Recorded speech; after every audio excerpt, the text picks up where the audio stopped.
We're live from a windy, once rainy, but now a beautiful afternoon in Ashland, Ohio. I'm Chris Mowry coming to you live from Bud Plank Field at Archer Arrows Park. I'll bring Brandon Wells in a second. We got a good one, an OCC matchup. If you know anything about the Ashland Arrows, you know rivalry games have the colors of yellow and purple on the opposing team, and that's what we have here today. The Lexington Minutemen have showed up. Arrows come in with an 8-6 overall record, 3-3 in the OCC. And that team from Richland County, 7-7 with a 4-2 OCC record. BW, good to be with you again, buddy. Look, your disdain It's a strong word for Lexington, the purple and, as you said, yellow, which I think it's gold. But it's intentional. I know it was. It's growing on me. I will say it's growing on me. Mm-hmm. I think I'm starting to understand. Yeah, I mean, I feel like I'm waiting for the Emperor Darth Vader, like telling me to embrace the heat, the hate. That's kind of what I feel like right now. But hey, I'm glad we're getting a game in. Yeah. Well, at least a start. I mean, there's some rain in the forecast, but we'll talk about that a little bit later. But the Arrows, after getting off to a great start this year, Chris, have struggled some, and same thing for Lex. Really, they've lost 4 in a row. We've lost 4 out of 6, so 4 out of 5 rather. 4 out of 5, 5 out of 7. Yeah, and so both these teams need a win, and to stay up in the OCC and have a chance, that's what they're going to need. And we take a look at the OCC standings, Chris, and there it is, right? I think. New Philly is the class of the OCC right now. Lexington right behind them at 4-0 in the conference. Worcester right there as well. I don't think Lex has played Worcester yet, so that's part of that. We still have one to go with them. We still have a couple with West Holmes, and then Madison. Although they are 0-8 in conference, are way better than that record. So yes. They've lost some tough ones and have played the meat of the OCC already. So the Arrows are in a must-win if they want to have any chance to finish near the top of the OCC. It's not out of the realm. You could still make a run and win the conference, but Lexington also thinks they have a shot at winning the conference too. You're joining us on the Ashland Arrows Broadcasting Network, presented by Sarver Paving. Today's game, as always, brought to you by Hedstrom Entertainment, having unplugged fun for over 100 years, and you're joining us on the Ashland Eye Care Countdown to First Pitch. AHS alum Dan Denbo and his team will take care of all of your vision needs, and BW and I are always coming to you live from the Priest Dental broadcast booth high atop the Bill Harris Dealerships press box. Always good to be here. It's really nice. We don't have any jet engine furnaces back here. We got short sleeves. Short sleeves. The wind is wide open, man. It's a beautiful day for a ball game. I almost wore shorts, Chris, and then I realized, well, by the time this game's over, it's going to be raining and cold. So on my way back to the car that hopefully starts, we'll be right there. It just means I need to get over to Bill Harris at some point and maybe look for a car. Is it going to be Bill Harris Chevrolet, or are you going to look at JB down in Loudonville, Bill Harris Ford? I'm kind of a Ford guy because my grandfather worked for Ford for 33 years in Brook Park. So, Pop worked up there for forever, and so it's sort of hard to not go with those, but we'll see. Yeah, I got a little time before I got to get back in the market. Starting lineups brought to us by Bill Harris Dealerships, locations in Ashland, Loudonville, Chevrolets to Fords, Dodge, and everything in between. Check them out for new and pre-used vehicles. Well, the Arrows defensively as the home team, Mangus, Franz, and Hickey left to right out there in the outfield. Farnsworth at third, Grissinger back at shortstop. We saw him with kind of a cameo at second last week. Kaiser back in there at second base as on-base percentage over 400 and really getting himself on base, a fabulous defender out there as well. Trent Summers over at first base. He's got a really nice on-base percentage as well. Tyler Holt on the mound, our ace. And then Tanner Wolf, who has been fabulous behind the plate blocking balls, has had a little bit of problem with throwing guys out. But, he's a young kid out there, and he's getting better and working hard back there. You always feel like you can trust him back there behind the plate throwing any of your pitches. You've said it before, and I echo it, and I agree. He's a tremendous receiver of the baseball. And catcher is the term definition. You catch the ball, but, baseball guys will say they receive the ball and they can frame the ball, and it's an art back there. Yeah, and on the other side for the Minutemen, Galonia on the mound, and at the top of the lineup, you don't see that very often, Chris. It's kind of cool to see, though. Markel Martin, the fantastic running back out there in center field in the 2-hole. Cole Eichhorn behind the plate. Dad, Jeff Eichhorn, an assistant coach, and one of the and also the athletic director down there at Lexington. Fabulous guy. Gage Powell at short. Nick Hamler over at third. Max Montgomery at third. Max Montgomery in left field, Cooper Clark, the DH, Graham Clark at first base. Evan Mathias will be at second base defensively for the Minutemen. On screen, you can see Lexington just getting through their warm-ups. Little modified pregame here. Ashland has already taken their pregame. Lex just finishing theirs. We'll have no national anthem today. We're trying to beat the rain. And, we're just going to get ready for baseball. Umpires on site, ready to go. Once this infield concludes, we'll have a plate meeting and we'll get going. Keys to the Game, presented by Whitaker Myers, providing solutions, insurance needs, benefits, wealth managements. Well, needs in 1869, man. 1869. Whew. That's a long time. When was Ohio founded? Or it became a state? Ohio U was founded in 1803. It's about the the state? oldest. Well, I don't know. 1803. I think it was the same year. It was, yeah. Yeah, well, the keys to the game for the Arrows, it always comes down to starting pitching, but I think Tyler needs to keep the pitch count down. He's got to work the corners and throw strikes. This is a team that hasn't hit the ball particularly well on the other side, and they're coming off a loss yesterday. They got shut out by Highland in 6 innings. If you were able to get out there, get a quick top of the first, and maybe tack one on in the bottom of the first, and then all of a sudden, a team that's coming off an 11-0 loss and has lost 4 in a row, you can kind of, you can go at them early. So, yeah, I want to see Tyler Holt be aggressive and attack the strike zone. I'm excited for the top of the second inning, and all of Ashland, Ohio, and the surrounding areas are going to be as well. Our Wickham and Hess game day guest is none other than soon-to-be OHSA Hall of Famer and Ashland legend and royalty head football coach Scott Valentine will join us, BW. A historic 12-1 campaign in the fall last year and bring back a lot of pieces. We'll talk to him about that, and super excited to have Coach V. Yeah, looking forward to having Coach up here. We're already working on our preview show and starting to figure out the logistics for that, and hopefully going to be out there at the South Street Grill, and looking forward to that. It feels like that's just right around the corner. I was sending those texts today. I'm like, man, this is going to be here before we know it. It's wild. You talked about team batting averages and whatnot. I wanted to talk a little bit about the Arrows, hitting .294 in the campaign. Not a great batting average as a team, but they make up for it by getting on base, whether that's by error, walk, HBP, whatever. It's .419. Yeah, Chris, that's a pretty good number, and I always look at that as a coach way more important than batting average. We grew up with batting average. Are you hitting 300? Are you hitting 350? And at the high school level, 350, 400. There was always that goal, right? But now, really, teams look at OPS and they look at on base percentage plus slugging percentage. But you got to put the ball in play, and that's the name of the game. Still, at whatever level in high school, is to put the ball in play and make kids make plays, right? It's a short season. You just have to put the ball in play, and the Arrows have done that, and they've also been pretty patient at the plate, but sometimes to their own fault, right? Sometimes to a fault, which is causing us to also strike out a lot. And that is a hard thing to do. You want to draw walks, you want to work pitchers in deep counts, but you also want to be aggressive. And I think that approach has to be see fastball until you get 2 strikes. You're go, and then nothing if you don't like it. You mentioned strikeouts. Arrows have struck out 105 times, 61 walks on the campaign. Our averaging over 7 runs a game, which is fantastic. But, striking out a third of the campaign plus, and that is difficult when you think about getting on base and moving guys. Yeah. Outs are going to happen in every baseball game.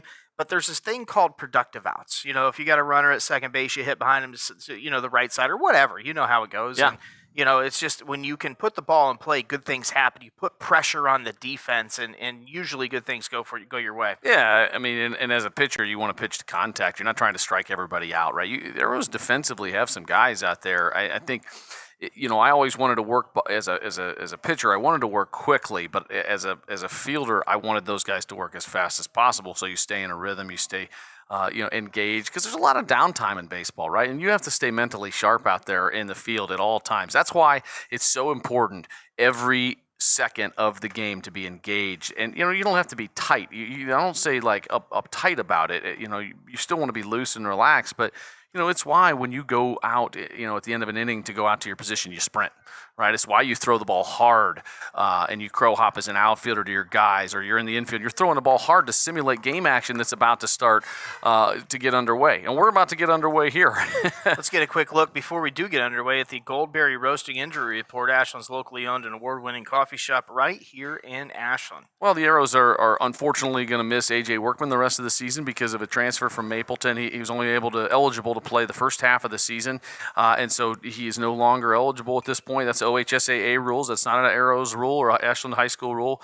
That's the OHSAA rules. And so when you transfer, you got to sit out half a season, and then you roll from there.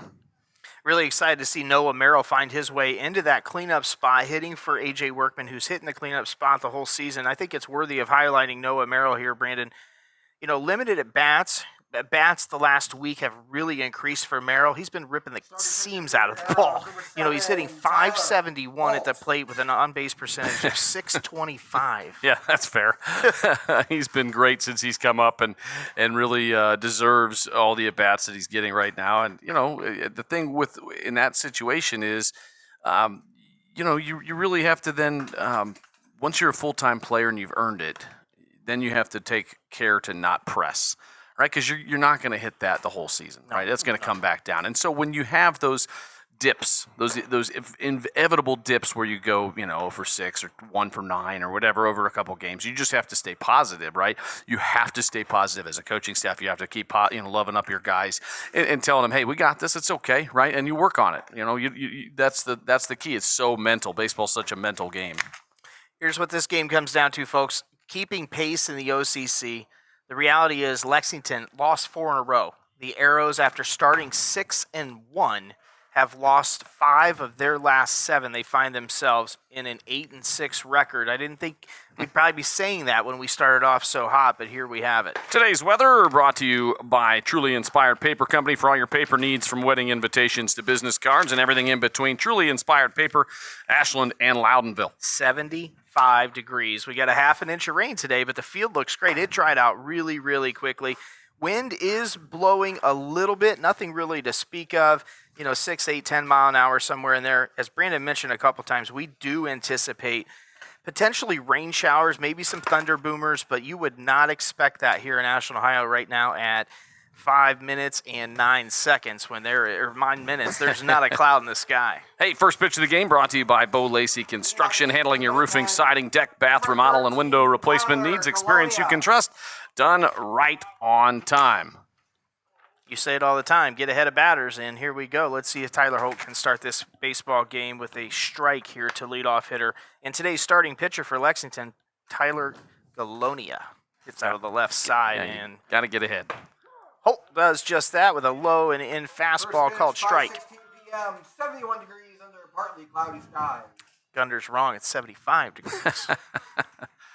Top of the first brought to you by Comfort Control for heating and cooling. Residential, commercial, more than 40 years here in the Ashland area. Left to right in the outfield for the Arrows, Mangus, Franz, and Hickey, and around the dirt left to right, Farnsworth, Grissinger, Kaiser, Summers in the battery today. Holt on the mound and Wolf behind the dish. Holt in a 1-1 count to the leadoff hitter, Galonia, for Lexington. Outfield playing straight away, maybe a little bit to Poole. Nice pitch on the outside corner right there. You got that two-seamer riding away from the lefty. I like it. Yeah, they're definitely playing him to pull. Big gap down there in left field. Holt, you talk about it, Brandon, all the time. You don't want to catch too much of the plate. You got a big spot here, 1-2 count. Challenges him hard down and in. Yeah, the interesting thing is defensively, you got, Farnsworth kind of playing the line at third, and then everybody else shifting over towards the right side. So maybe that's what the numbers have shown, that if he does go to the opposite side, it goes down the line. Head coach Jeff Strickler, and I believe his 14th season at the helm of the Minutemen, and from 1-2 now worked it full has Galonia. Well, you know what that one was. High and tight, baby. It looks like you got one. I did. Yeah, I did. High and tight down at the 419 Barbershop, downtown Ashland. They'll get you looking fresh this spring. Check them out. All your hair needs. Truck get you fixed up? Yeah, oh yeah. Yeah, I actually didn't wear a hat to my gig on Saturday for the first time ever because of how good it looked. Whoa. Yeah, that's no joke.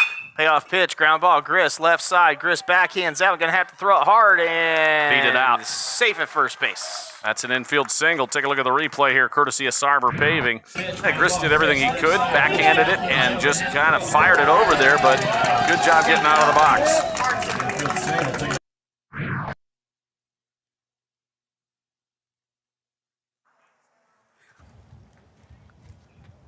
Markel Martin First team OCC running back, left side. He is a well put together young man. I think they're going to run here right away. I would run. Colonia can get down the line in a hurry. Show and bunt. Markel Martin offers at it, and down to the count of 1. He did not pull the bat back. Looked like a sack there. Head coach Jeff Strickler getting Galonia's attention. He does wipe his hands together. I would say probably wipes it off, but who knows? I've seen that in a movie or 3. Sometimes the signs revert back to Little League. Not a huge lead, though, over at first. And, okay, I think sometimes, guys throw over to see if Martin was going to give away whether or not he was bunting right there.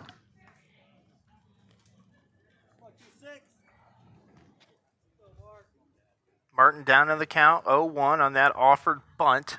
Bigger lead for Galonia at first. Martin fouls that one off towards Community Stadium where his sideline is, now down to the count 0-2. We go there this year, BW. Yeah, looking forward to that. Yeah, last time we were there, it was a torrential downpour, miserable. That was something else, wasn't it? Oh, my goodness. We had a 4-man booth there for a minute. We fixed the OCC, an East and a West. Yeah, Voice of the Falcons was with us. Voice of the Falcons was on. We did a lot of damage there during that light delay. They didn't pay the bill that week. Voice of the Falcons had the funniest looking mic of all time. I'll let him talk about it when he pontificates next time. Big pitch, 0-2. Don't give in. Nothing juicy here on 0-2. That was juicy. That He was missed juicy. Blasted left side. Mangus coming on. Gris going out. Mangus's ball, and he pulls that one in for the first out of the inning. I think it was a changeup, but it was hard to tell. Took something off of it on that one, and Not to play for I got him to pop up. He was out in front and Number just sort of 27, tried to flick it out to the left side. Lefties aplenty in the top of this Lexington lineup. Another one, Cole Eichhorn, today's catcher, hitting .412 on the season, hits out of the left side as well. We remember him with BW. He got one out of here his sophomore year last year. Yeah, they had brought him up from the JV. He hadn't even been playing full-time varsity, and he comes up and just hammers one. And you got to absolutely crush one here at Archer Arrows Park to get it out of here, because Bud Plank Field, I'd love to know what our dimensions are. I was talking about this today with my boss, Zach McGrain, 375 to center. who pitched college baseball as well. And we were talking about dimensions. It feels longer than 375 to center. I would, if we were to mark that off, I think it's more. Remember I brought the deer hunting rangefinder? Yeah, but we moved the plate back a little bit too. Good point. And usually to top that off, the wind is usually blowing in, so add another 25 feet to that one. Yeah, the flags are not out today. We don't have any of the flags up. I would venture to say it's closer to 390 to center. And you're talking probably, 320 down the lines at least? Anyways, I'd say 330. Maybe 330, 375 to the gaps. I mean, it's a bomb. No reason a high school field needs to be that size. No, but, and eventually But once you build it, it's there. Yeah, eventually it would be nice to bring that fence in, but it's just so expensive. Like we can't just spend taxpayer money just because we don't like how deep it is. Right. Spoken like a board member, right? Right. Cole Eichhorn, 1-1 count, 1 out. Galonia at first base. Great pitch. Gets the outside corner there now to get ahead in the count 1-2. Keep working that outside corner with that two-seamer, because that's riding away. Tyler Holt, 2-2 on the campaign, 26 Ks, 14 walks, a 3.57 ERA. Now that said, and Holt's had a couple of really good outings, but there's a big hole in that left side between Farnsworth and Grissinger. You're right. Farnsworth is on top of the line. Swing and a miss. Changes. Nice job by Tyler Holt. His first Sid Suds Suds. strike out of the game. Now 2 outs. Yeah, for all your light automotive needs, car washes, oil changes, go check out Sid's Suds. Nope, that's not right. It is. Yeah, well, I'm talking about oil changes. You don't want that. Superheated power washing, Yeah. Sid Suds. I was getting the walks and the strikeouts, all kinds of confused. I was even going to call you up later after your A-plus broadcast, but made an error. Yeah, I'm done. Send me back down to the minors. Gage Powell, the cleanup hitter, steps in for the Minutemen. The shortstop hits .364 on the campaign, the first righty that Tyler Holt has seen today. Holt going on to play baseball next year at Clarion over in Pennsylvania. Defensive end on the football team. Linebacker. Yeah, whatever. Depends on the alignment that Stack is putting out there. Yeah, like Stack's got this amoeba defense, UFO thing. Like nobody is in a 3-point. 3-3-5, whatever you want to. Whatever. Yeah.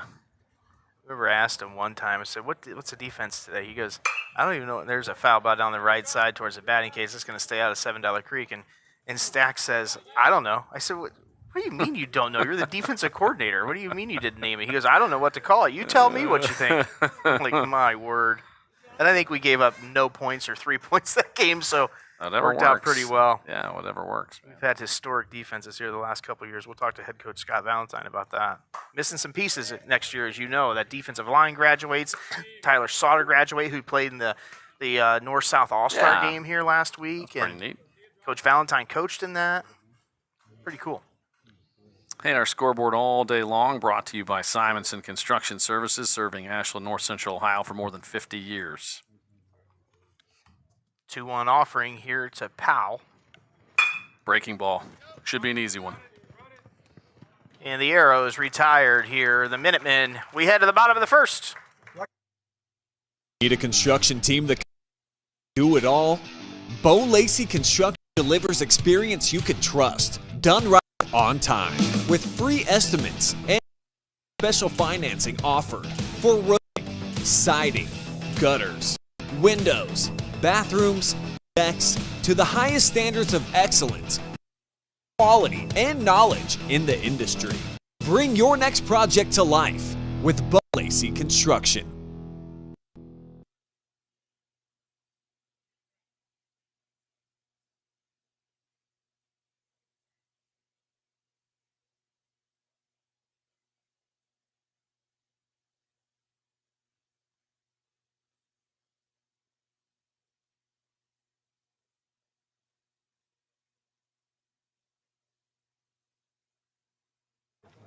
We head to the bottom of the first.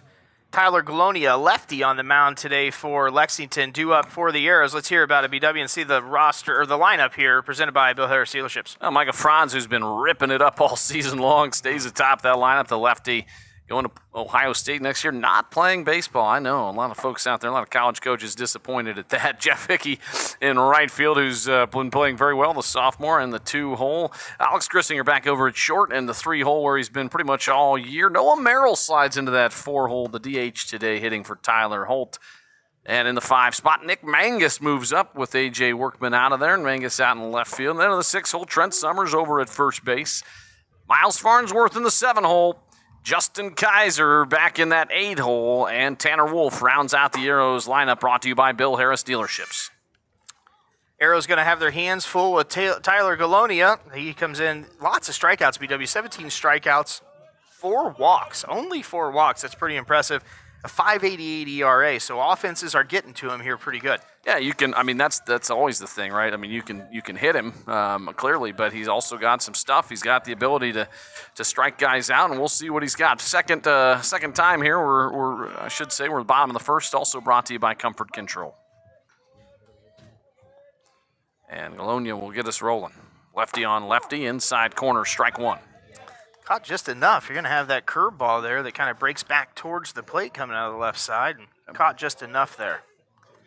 Lexington's scouting report on Franz, whether that's from the football field or the baseball field, is play the third baseman up. If he gets it down, you're not going to throw him out. Yeah, he's not a guy out here I would challenge to a sprint. I can still run, but I'm not running against him. Got a 4.850 or 4.830. I meant, not 50. That'd be fast. I choose not to run, as Jerry Seinfeld said. Seinfeld drops every game. Brought to you by Brandon Wells. Franz down on the ground. Big hop That's coming. second baseman Matthias, and he's Safe. not going to throw him out. Forget it. That's an infield single, Well, and Franz could flat out fly. Take a look at the Sarver paving replay, because what happened was second baseman, he had to stay back. Matthias had to go back on that big hop, and he had no chance. Also, if you look at it, though, his hands are not together on that. So your hands, I'm always teaching and coaching, your hands have to be together right there, and that's got to be a much quicker out of the glove when you have that leadoff hitter, Franz, at the top, running like the wind. I always said, think of a picture frame, right? You want to make a picture frame, like an 8x10 kind of thing. Your hands are together, and it's something, for kids they can remember. Franz at first base. Jeff Hickey hitting .303 on the campaign with a big .465 on base percentage. We talked about the Whitaker-Myers keys to the game, right? And one was for Holt to go and throw up a 0 with a quick inning. He did that part. Now we got to try to get the bottom half going and get one in here. Find a way to get him over and get him in. Now, that does not happen often. Franz's mother is going to have to do the laundry tonight. He does not get dirty often. His dad could do it too, you know. It's not just a female role to do the laundry. Here's the pitch. Blasted right side. Boozer. Carlos. No. Camden. No. That's a tough play. Forget it. Here That's we a go. hit. Franz around second. Hickey around second. Franz going to score. Hickey going to third. Hickey's going to have a stand-up triple, and Franz going to score on the triple. Just like that, Arrows 1-0, 2 batters into the contest. Anytime you put the ball into the air in right field here, especially, Chris, it's going to be an adventure. And the wind's whipping as well, and that ball just kept going, and the wind took it. But it's always a challenge, and that ball was struck really well. I think we have hit the Whitaker-Myers keys, right? We threw up a 0 in the top, and now we've got a run and a chance to get another one. I whatever you can do to get this run in, whether you're squeezing, whether you're whatever, you got to get the second run in here. Corners up for the Minutemen. Middle infielder sneaking up. Grissinger hitting .216 on the season, a .407 on base percentage. Huge run, as my partner noted, setting at third base. If you can get Tyler Holt a couple, who knows where the rest of the inning's going to go. But to get up early, 1, 2, 3 runs is huge, and Gris flares that one off. That's $7 out of Steve Paramore's board budget, as that's donated to $7 Creek. Well, it's thanks to Sarver Paving for sponsoring $7 Creek. Head coach Scott Valentine, our Wickham and Hess game day guest, will join us in the top of the second inning. Looking forward to that in BW. There's a hit in any league, a little sawed off the handle, and the second arrow run in, and Gris has got a hit here in his first AB. Great job by Gris fighting off that curveball down and in, and he just belted it into left center. And the Arrows, just like that, up 2-0. Noah Merrill steps in. Ultra hot. I don't say ultra that often, but he is ultra hot. 571 BA and a 6 1/4 on base percentage. Scorching, I think, is the correct term. Yeah. Scorching. Yeah, it's something else. Smoking. 2-0 Arrows lead the Minutemen. 3 hits, nobody out here in the bottom half of the first inning for the Arrows, and Merrill offers at the first pitch and fires that one right back to the Norma Foundation backstop. Well, whatever you can do to, again, you got to play this, to get a big inning, you need 3 runs, right? That's what I always said. We'll qualify it as a big inning. So, doesn't matter if you're the 4 hitter or the 1 hitter, the 9 hitter. If you can get this guy over in some way. It's a breaking ball in the outside corner, just missed. Nice big lead from Gris there. Got into his secondary and thought he was coming over Galonia and scurried back. But good aggressive lead from the senior shortstop there at first base with a lefty on the mound. Gris is on the move, and they're going to offer a throw to second base. Look at Gris. Thought it was going to get to center field and wisely stayed on it back. Great pitch to run on down and in, and catcher had to go over, Eichhorn had to go over and get it. Good job by Merrill to just stay there. Stop. And Gris gets himself into scoring position. 2 balls, 1 strike on Merrill. The Arrows up 2-0. Mangus on deck. Gris enough speed to score from second base on a hit. Galonia having a hard time finding the strike zone. We've talked about a lot of strikeouts for him on the campaign, but a big ERA of 5.8 plus, but only 4 walks. He's having a tough time finding a strike zone so far. That's down, and that's a BB&C Car Care walk issued to the cleanup hitter Noah Merrill. So we'll have Arrows at first and second base. Still nobody out. Nick Mangus going to step in. I don't know about you, but I might be bunting. Yeah. Oh, I'm 100% bunting. Yeah, you've already got 2. You want to get these guys over in a scoring position. Some guys will say, well, we're playing with house money. But what I would tell you, Chris, is that, nice job by Eichhorn to go out there and talk to his pitcher, try to settle him down. I know we're on camera. We're frozen. Oh, how about that? Yeah. You got a sneak peek at head coach Scott Valentine sitting in the booth already. Nice frozen Scott Valentine. Yeah. And here's the bunt attempt, and that one's bunted off behind Mangus, so we'll do it again with an 0-1 count. Yeah, and Chris, you got to get out in front of the plate with that, with the bat. You're not bunting for a hit, right? And so he starts running before he gets the ball. Like, you're sacrificing yourself. Rotate on the balls of your feet. Get your shoulders turned. Get it down out in front of the plate. Pickoff He's play at out. second base, and He's he's out. dead meat. Yep. And just like that. Ouch. That hurts. Nice move, and Arrows get the first out.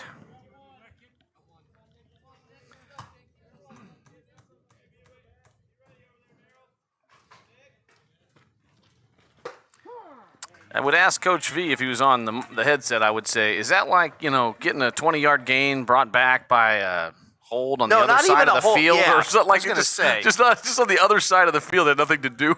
My favorites are the 74-yard touchdown runs, and you get a 15-yarder back at the line of scrimmage for two dudes like hand fighting each other. Well, to be honest with you, of course, Grizz got himself in trouble out there. He leaked off too far, but it comes back to the first pitch there, and you got to get that bunt down. He had a good pitch to bunt on, and just you got to commit to the sacrifice. So just like that, start Mangus at bat. Runners at first and second, nobody out. Here we are with runner at first and 2 outs, and Trent Summers coming to the plate.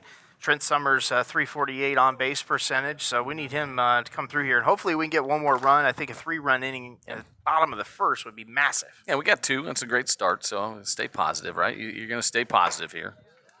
Nice slider right there, something on it. And down in the count 0-2. Now you got to get wider and shorten up. Find a way to make contact here. I think Eichhorn, I don't know if you saw it, but Merrill got about halfway to Mifflin off first base. Eichhorn going to come up firing, but I don't think Clark was paying attention, expecting the ball. You're right. Eichhorn's got a rocket back there. 0-2. Breaking ball. He went. Yeah. Ooh. The field ump is not in a good position to see whether or not he went. The home plate umpire has a better view of that one, because if there's nobody on first, then he has a good view, planted down the first base line. But when he's in position like he's supposed to be here with a runner on first, he can't tell that. You're better off not even asking. We ask in the fall sometimes, and they're overturned. There's a little shot into the left side. That's down. That's a hit for Summers. Merrill rounds second, but he's going to wisely stay there. So Arrow's not done yet. Miles Farnsworth, the sophomore, going to come to the plate with Arrows at first and second base and 2 outs. Well, good job by Trent Stevens. Didn't try to do too much with 2 strikes. He shortened up. He made contact. He knew, hey, I got to do something here just to put the ball in play. Nice job, Trent. There we go. Miles Farnsworth, just under 300 for his on-base percentage this year, and big spot here to deliver another run for the Arrows if he can find some grass. First pitch right down Broadway, they say, Brandon, right down the wazoo now behind the count 0-1. Yeah, that front foot for him is still bailing a little bit. Arrows with a big bottom of the first, 4 hits, 2 runs plated. Beautiful day, man. I mean, it is right now. Gorgeous. Yeah, the rain made the field nice. Yeah. It really helped, but you're hoping that it holds off. Knock the dust down. Flared off the Sawed right off. side, yeah. Really got in his kitchen right there. A nice breaking ball. You might see the Scarecrow. Hang tight on camera. Nope, he backed out of the way. So Scarecrow, happy birthday to A.J. Beer, the Scarecrow. We'll get into that with head coach Valentine. I nicknamed him that 3 years ago.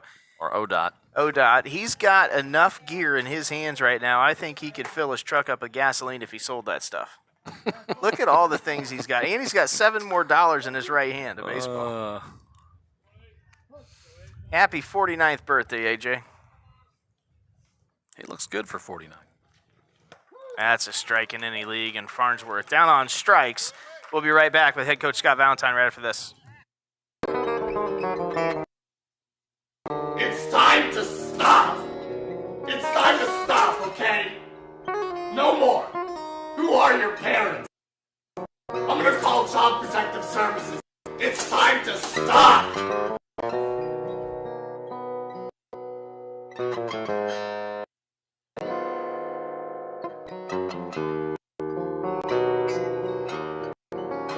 Hess have all of your needs covered. Plan, Grow, Thrive. Financial advisors and CPAs will help you grow your business and investments. And now it's time for the Whitcomb and Hess pregame show guest.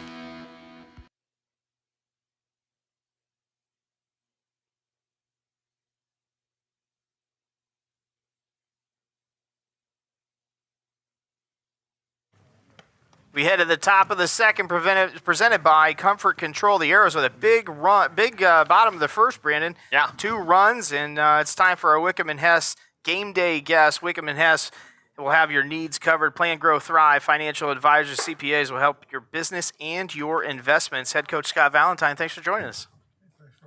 Let's try that one more time. Thanks for joining us. Thanks for having me. It's my job. My one job when we have a guest is click one You button. had one job, Yeah. Mowry. It's unfortunate. Well, hey, let's start off with something that's really cool. I'm guessing you've done it before. I wanted to ask you about it. You got a chance to coach one of your own players in the North-South All-Star game. That had to be a cool experience. Yeah, it always is. And again, the opportunity comes because you have great players and great coaching staff. So, it was neat to be back involved. A lot of good coaches, a lot of good players, and I think Tyler had a great game, and it was a great experience. Well, let's be honest. We haven't had Tyler not have too many great games over the course of his Arrow career. Yeah, no, that's what you hope, and with those opportunities there. Coach, you oh my, that is trouble. It's going to fall in there for a hit as Kaiser and Hickey never communicated well out there and might have lost it in the sun. We talked about anything in the air to that right side. It's kind of an adventure today. Coach, you guys had such a crazy, great season that, I mean, left fielder number 8, Max Montgomery. what is your thoughts on it overall? Like, I mean, everybody in the community brought everybody together. It was pretty awesome. Yeah, I mean, when we went into the year, we knew we had a lot of guys coming back. So I think that was the big key on where we were going to go from there. And I think our senior group really did a great job with that. There's a little bunt at first, so we'll have a sack bunt. And going into second base is Hamler. Montgomery put that sack bunt down. So a minute second base with one out. Coach, you talked about Tyler Sauter moving on, but you guys have a lot of guys coming back. What are the expectations looking at next year? I mean, it's going to be hard to top. Well, I had a senior meeting the other night with our seniors, and yeah, there is an expectation and I told them I've worked a couple track meets in the concession stand, and people have come up and said, yeah, we're expecting another good year. So, I mean, there's an expectation there. So the work's got to be put in here and, get ready for next year. Well, you know what I always say is, when you're a kid, it's one thing because you don't have the wisdom and the age, and you've been through the battles and the tested and whatnot, but pressure is a privilege. When you have amounts of pressure put on you, it means great things are expected of you. Whether it's you as the coach or your staff or the players or whatever, that's a gift. And that is people recognizing success and a long lineage of success and players and development and whatnot. The players may get out there on Friday night and say, oh my gosh, there's 4,500 people here and the Cleveland Browns thing's going on and we got broadcasts and all these things. But at the end of the day, it's like, okay, let's go play football, right? Well, and I heard somebody say one time that pressure's a self-inflicted wound because you if you do it to yourself, I mean, if you put in the work and you're going to go out there and be confident. And so that's what we try to tell our kids each week: get ready, prepare yourself, go out there and have fun, play the game, and things will be okay. Coach, how do you stay connected to your guys? Because, you've been around a long time, right? But they all still really play hard for you and seem to love and respect you. And it's not like you're in the building all day, every day, are you? No. Right? No. I mean, so what is the key for young coaches out there that are coaching? What's your message to those guys and girls out there to stay connected to because those coaching lessons, whether it's football, basketball, tennis, golf, it doesn't really matter. The coaching is the part that, what's your message to those folks? Well, I think the big thing is I encourage our guys to get involved with other sports, and then I can go watch them compete in other sports. And I think that's a big key for me is them competing at other and being coached by somebody else and then coming back. I like that. Yeah, I always wanted my guys when I coached. I always wanted my guys playing other sports. You deal with what comes with that, right? Yeah. Well, being a selfish dad, I always said to my son, listen, you get one swim through high school. Right? You get one chance to play basketball, one chance to play football or golf or track or baseball or swim or dive or whatever. I don't care. Go do everything before you got to go to college and you got to really focus. And then ultimately you got to get a job and you're like, where's those fun days with my junior year of high school, man? Like I got to go to school, eat lunch with my buddies and go play baseball. Like go do it all now and have fun. And I know you preach that to your guys, and from somebody just a community member, I so appreciate that. Not this specialization nonsense, and you can even see it with your best players. Sauter, 3 sports. Bernhard, 3 sports. Franz, 3 sports. And the list goes on and on and on and on. And I'd be remiss if I didn't mention a couple of the big guys. It was Cooper Smith, a couple sports, and Joey Eisenhart, a couple sports. And your roster's full of those guys. Well, and they interact with each other in the off season. I think that helps grow them as teammates and stuff like that, and then the guys that aren't getting out there and supporting the guys that are in those different sports. I think that's a big thing in the off season too. A big spot here for the Arrows and the Minutemen. Now down in the count 0-2 is 8-hole hitter Graham Clark, today's first baseman, hitting .226. Arrows pulled the defense in, Brandon. Minutemen at second and third base. The Arrows up 2-0. Yeah, trying to cut off that run. They know this is going to be a 1 or 2 run kind of game, and so you get the aces out there. You want to cut off the run at the plate. How's the off-season workouts going? Good. Like I said, most of our guys are involved with other sports, which is great. Blasted left side. That's going to get 1 and 2 runs in, and Graham going to be around first base, headed to second. That gets by Mangus, and left will have a stand-up double. We're tied at 2. Anyway, you were saying about the off-season workouts, Coach. Well, right now we have so many guys involved with other things that, we've got a group of younger guys, 8th graders going to be freshmen that are in there right now, and our sophomore, some of our sophomores, but probably averaging about 20 guys. But they're all younger guys because our older guys are involved, and that's great. I mean, we'll get them all back together at the end of school and get back together and get working in June. Rules changed for this summer, right, with 7-on-7s and some of that? Or is it a little more loose now and open? Or what? I mean, what's that look like for us? Well, the rule change was that they can play 7-on-7 all year. I mean, after the season's over, okay. So they could compete in those. With that, you can only have 7 guys from the same team on there. And okay. So we've had guys that have gotten in with other groups of guys to compete in that. And that's probably the only real big change. It's a schedule. Your thoughts on addition, subtraction? I know we're going to have Bay Village. Be nice to get a northern school down here again. Last year we had Maple Heights. We took care of them, thank goodness. And, we got them on the schedule. We redo that rivalry with Clyde, which I know you have immense respect for that program.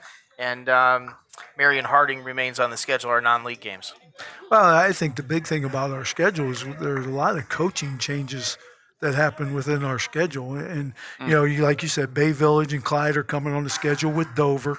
Dover's coming in. Even though they're not going to be in the league this year, they're on the schedule. But the changeover in coaching with senior high, Worcester, there's a change at Marion Harding.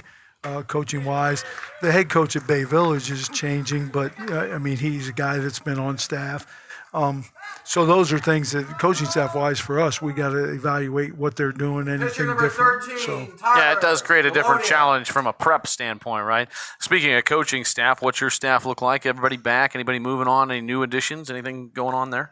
Well, right now I haven't driven anybody off, so I guess that's a good thing, right? Stop, So, you never do that. no. I've got a great staff, and they're all coming back right now, and excited about that. So We're going to take a look at this Sarver paving replay, Coach, because Justin Kaiser just made a fantastic play at second. Really read that ball well and went back on it quick hands, and he knew he had to get rid of it in a hurry. Great job by Kaiser as the Arrows get out of that inning, and we're all square. We'll keep it here as we head to the bottom of the second with the Arrows all tied with the Lexington Minutemen. Brandon Wells, Chris Mowry, and we're joined by Coach Scott Valentine. We'd show you, but our booth cam just keeps freezing on us today. Yeah, it's not happy, the Priest Dental broadcast booth, but that's all right. Well, it's high school sports, right? And the reality is you get them for 4 years, and then they go and they pursue their life or college or their career or whatever. We've got pieces to replace. Every team does, right? We lost offensive line. One of my favorite position groups, and I wish the Browns would have heard me screaming from Ashland to draft some O-linemen, but they didn't do that. Defensive line, thank God they drafted Mason Graham. That's really good. Our Mason Grahams, Eisenhart and Cooper Smith are graduating. Franz is gone. I thought Gavin Hoffman had arguably as good a campaign as anybody on the roster last year, the way he contained the edge and played outside linebacker. And obviously Tyler Sauter's going to go up here not too far away to AU. What's the cupboard look like? You got a lot of pieces to replace, but you got some horsepower coming back too. Yeah, we talked about, with the guys coming back, there's guys who worked hard all year competing in practice, so they were ready to play if we needed them to play. And fortunately, we didn't have a lot of injuries with that group.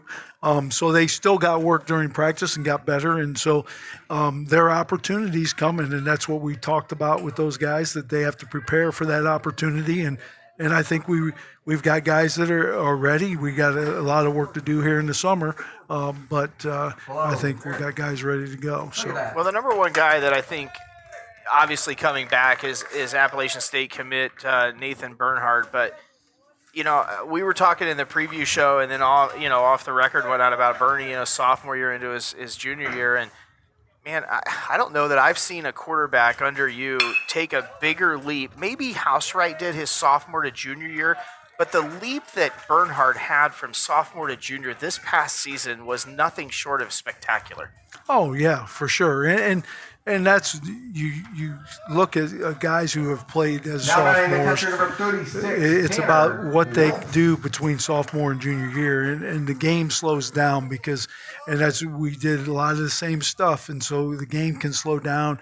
They make quicker decisions and have an understanding of what things are, and he had a great junior year.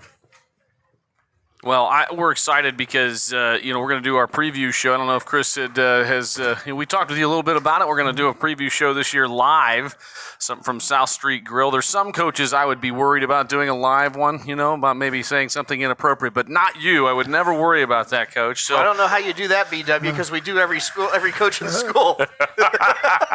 I'm not talking about, Ashland. Look, Coach Stackhouse and folks will be there with us. I'm sure it'll be a good opportunity to go down there and highlight all of our guys. We love talking football with you when you're here. How about your kids? What are they all up to?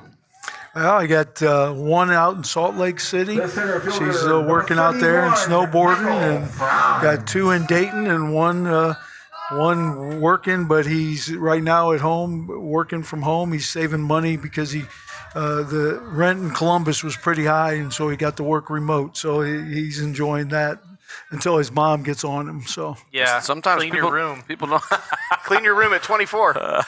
You were empty nesting for a while, and Yes. then now you've got a bird back in the nest. That's okay. Yeah, that's what parents are for. Well, since you teed up the live from the South Street Grill, the boy. preview show, we got to go back there because you didn't mention the date. You didn't mention. No. I mean, there was a lot of things that you butchered there. On Yeah, that, I was trying to that figure out the tease. cameras. I was just that Franz rope blasted That's a down base this hit. first base side. That was a bullet, and Franz now 2 for 2 on the day. Wow, that was an absolute shot down there. Not much Graham Clark could do with that one at first base. That was just self-defense, I think, down there. So as Brandon mentioned, on 8/17, that's likely August. the date is. August. 8/17, August 17th. First home opener is on the 23rd, that next Friday. But Sunday, 8/17 at 3 o'clock, it looks like we're going to be live at the South Street Grill. We'll be up on the patio. Brandon, Tony, and I will be up there, and the coaching staff and Coach Valentine. We have the Scarecrow and Sauter, and then we also have defensive coordinator Ryan Stackhouse. And we'll have a host of players as well. Superintendent Paramore will join us. I'm sure JG will be there with us as well. And, we're hoping to pack the patio. So come out and support the team. And, I think what we did last year is a blast center field. That's burnt toast, and Franz can fly. As we know, he's down and around third base, and Hickey going to be stopped at second? No, he's going to be why at did they not third throw it? base, and Hickey with back-to-back triples. I'm not sure why they did not throw the ball to third because I thought Hickey was toast. He was toast. Just got to throw the ball and make an effort. But what I wanted to say, and I'll turn it back over to Brandon for a question here in a minute, but last year's team, and I mean this, I felt like it brought the whole group, the whole community back together, and there's 4,000 plus of fans in the stadium, and the excitement was back. And whether you were at Walmart on Tuesday or whatever, people are asking about Arrows football, and we hadn't had that for a long time around here, and it was really good to get it back.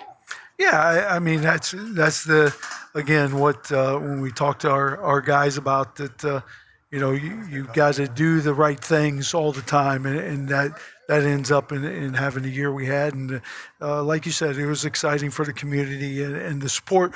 We get great support from our community, and so that's something that is very nice to have. I've lived in a few towns across the country and across the state, and including Texas, where football is obviously king, right? But nothing quite like this, I will say. What do you envision the OCC being like next year? Well, like I said, there's a few coaching changes, so that's going to be different there. I think everybody's got some people coming back, and so I think every year it's been a challenge because you got guys back, and so you just got to prepare and be ready to go one game at a time. New Philly is always tough, and we get to go on the road there this year. It's a great facility down there. You talk about a community that comes out and supports. It's kind of fun though sometimes to go on the road. What's one of your favorite places to play in your time that you've been a head coach? I think that definitely those atmospheres, like you said, New Philly and Dover's one of those places. The same type of atmosphere because that's football's with them, and then Mansfield Senior is always with the fans right there on the field, and we got the opportunity to play at Massillon the one year. And so, Coach, do you still get nervous at all when you go out there? I mean, you've been doing this a long time, but like, do you still get the jitters at all, or you what's that like for you? Well, like I tell the kids, I mean, if you prepare, then you prepare the right way. I told them there were only 2 weeks this year that I didn't sleep well on Thursday night because we didn't have good weeks of practice. Yeah, I understand. I've been there. 2 weeks for those? I'm curious. No, let's not go there. Let's not go there. I understand. I remember one of them because one of my first questions in the post game, he's like, Chris, I don't know how it was going to go because we didn't practice real well. I said, well, Coach, you scored 45. Yeah, I didn't see that coming. And I think Stackhouse's defense held him to like 13 or so. It was wild. Speaking of that defense, you got to be really proud of a former player. Now you're coach and a guy that you've mentored and tuteled a long time in Ryan. He's really blossomed. Oh, yeah, and I know that he had a good mentor as a defensive coordinator in Dan Fuller. And Dan was a great coordinator for me for years. Your former teammate. Yeah, former teammate at AU, Ashland College in those days. But, yeah, it's, he's just to see him grow and mature as a coach and, and a young man, great family man. So he's not the best interview. Well, he's not. Wait, let's qualify that because he actually is a very bright, articulate guy. But he doesn't. He goes full Belichick. Well, he does. On to Cincinnati. It's intentional. Once 100%. I'm like, all right, back to you guys upstairs, and I take the microphone down. Then he's like, "What'd you think?" I'm like, "You said 13 words," and he's like, "I was trying to keep it 10 and less." We have a running bit as to how many words he will say, and we all take a gamble on for credits, of course. Right? True story. Yeah, that's a true story. I'll have to give him a test in the off season. Well, we're gonna have him live on the patio. So between BW and I and TVD, we could just keep peppering him. And that's usually what we do. We put him on the spot. It's classic. I'm gonna have the dump button ready. Yeah, the beep button. Well, thanks for joining us, Coach. We really appreciate it. We're looking forward to. Checking out some summer stuff and then meeting up in August and getting ready. I know that the sponsor program is a big part of what your program is, has been doing that for a long time. And I've been a sponsor for the last few years, and I've always enjoyed that as well. And I know if anybody wants to sponsor young men, they're always looking for guys to come out and mentor and just encourage. It's not a big responsibility, but I've always been an advocate of mentoring, and I think it's an important piece of that. But thanks for joining us today. We really appreciate it. Well, thanks for having me, and thanks for everything you guys do to cover us. Happy to do it. We love doing it. We'll see you here come August. Yeah. Well, in the meantime, we're having a great conversation with Coach Valentine. The Arrows plate 3 more runs to take a 5-2 lead now.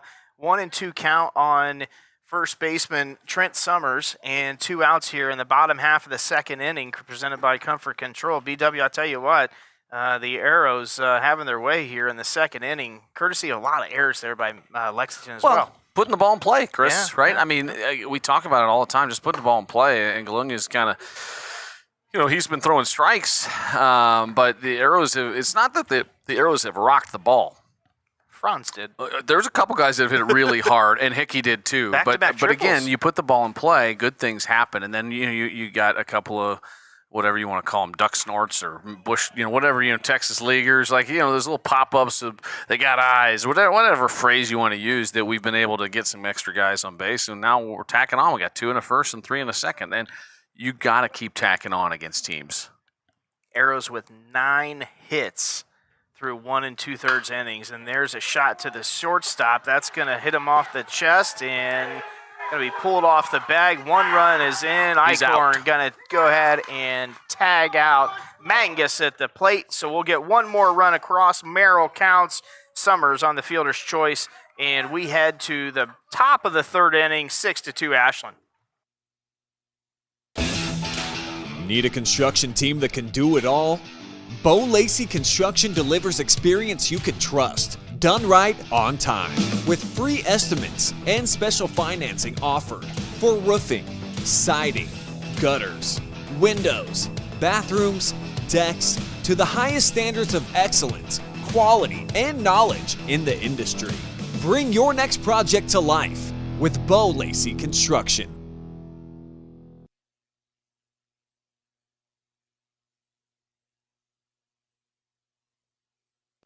The team at Whitcomb and Hess have all of your needs covered. Plan, grow, thrive. Financial advisors and CPAs will help you grow your business and investments. And now it's time for the Whitcomb and Hess pregame show guest.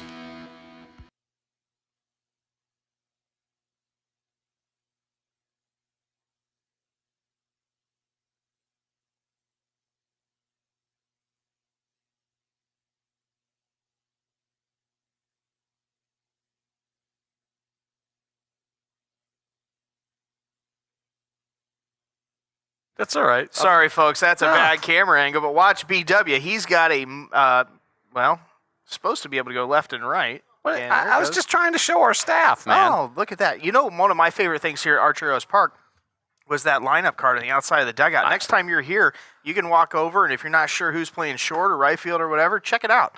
And the staff writes the names up there and the lineup for both teams. Today didn't happen because of There the it rain, is. but it's really a cool feature here that we put in the remodel. Is that a better angle for you, It's young much man? better. Thank you, sir. You're welcome. Thank you, sir.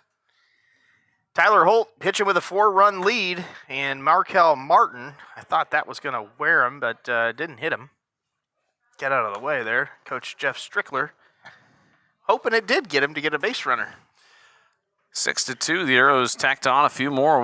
I love that Coach Goff sent him there. Even though we got thrown out at the plate, you got to make them make a play right there. And you're just trying to steal another run. That was wise. They made a good play. Arrows can't give up here now.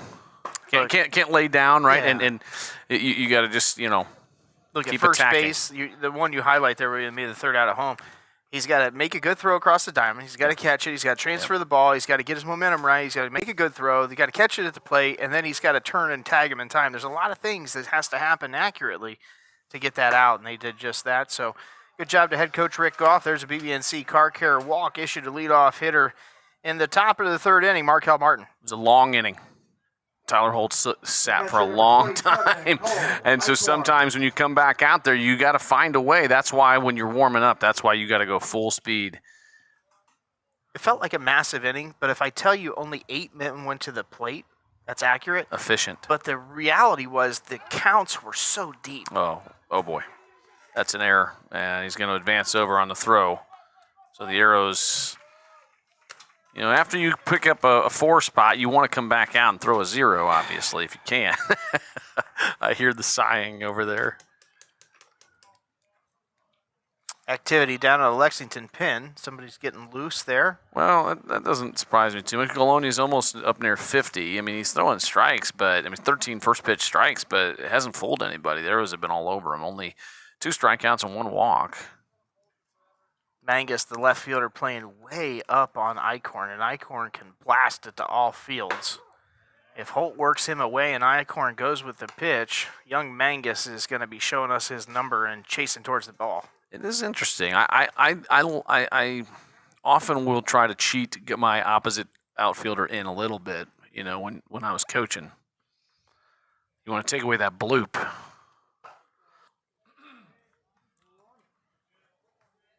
How great was Coach Valentine, man?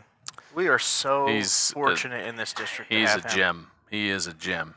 Yeah, I mean, we've got a lot of great coaches, but I don't know that we can top Coach That's top Valentine. Scotty B, let's be honest. We have the George Valentine Award, Sure right? do. And my daughter won that multiple times, and I think 3 times, which I've never been more proud of an athletic accomplishment because it had to do with being a good teammate. But I think at some point when Coach Scott Valentine, rather, I grew up with a John Valentine. I'm getting old. He does This is have what a son, happens. Johnny. And he does have a son, Johnny, right? But I think when Scott retires, hopefully 20 years from now, I hope we have some kind of an award or trophy or a statue And Holt is going to be hurting. We're going to have to check him out. That's an infield single. And not much you could do there. You're going to have to go out and check on him here because that ball went right off the foot. And Holt telling him, get in the dugout. I'm Coach fine. Beer and company say, yeah, I'm fine. So here we go. After plating 4 runs, first and third, the Minute find themselves nobody out, and 4-hole hitter Gage Powell. He hit into a fielder's choice for the third out of the inning, his previous AB in the first, and not what you wanted to see, as you noted there, after getting a 4 spot, giving Lexington an opportunity here in the third. Well, he walked the first guy on four pitches, and he throw a ball the way over at first base, and you give up a shot right back at you. So not a great start here to the third. The superintendent's listening, and he heard you about Coach Valentine. I'm sure he's already got that in the middle bank, thinking of some kind of way to recognize head coach Valentine here later on in his career comes to a close. A lot of us are going to have a date in Columbus when he gets inducted into the OHSAA Coaches Hall of Fame. I'll guarantee you that. Yeah, that's well deserved. Absolutely is. Eichhorn moves up to second. We did throw through, but Martin stayed at third base, so second, third, nobody out. Powell at the dish and a 1-0 count. Right down Broadway. Grist going to have to charge this one in a hurry and get rid of it fast, and he does that, but that one's low throw. That's an error, and 1 runs in, 2 runs in, and just like that, Lexington plates 2, and they're at first base with 5-hole hitter Nick Hamler coming up. Third baseman number 1, Nick Hamler. Now Coach Dew going to go out there for a Linway trip to the mound, and I don't blame him. We'll be right back.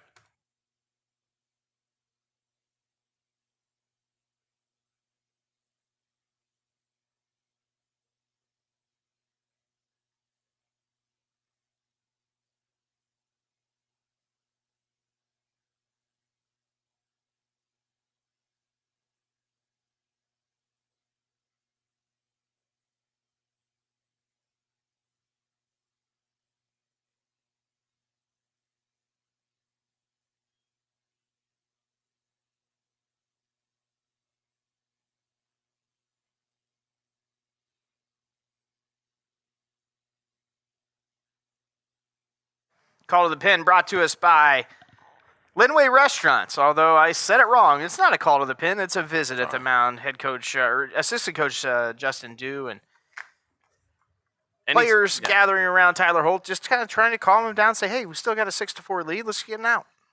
Yep. Yeah, Tyler's at 41 pitches, 11 first pitch strikes to 13 batters, so that's a good number. He is attacking the zone. A heck of a breaking ball right there. I thought he went. Going to appeal it to the field umpire and say no. Activity in the pen, Noah Merrill getting loose for the Arrows.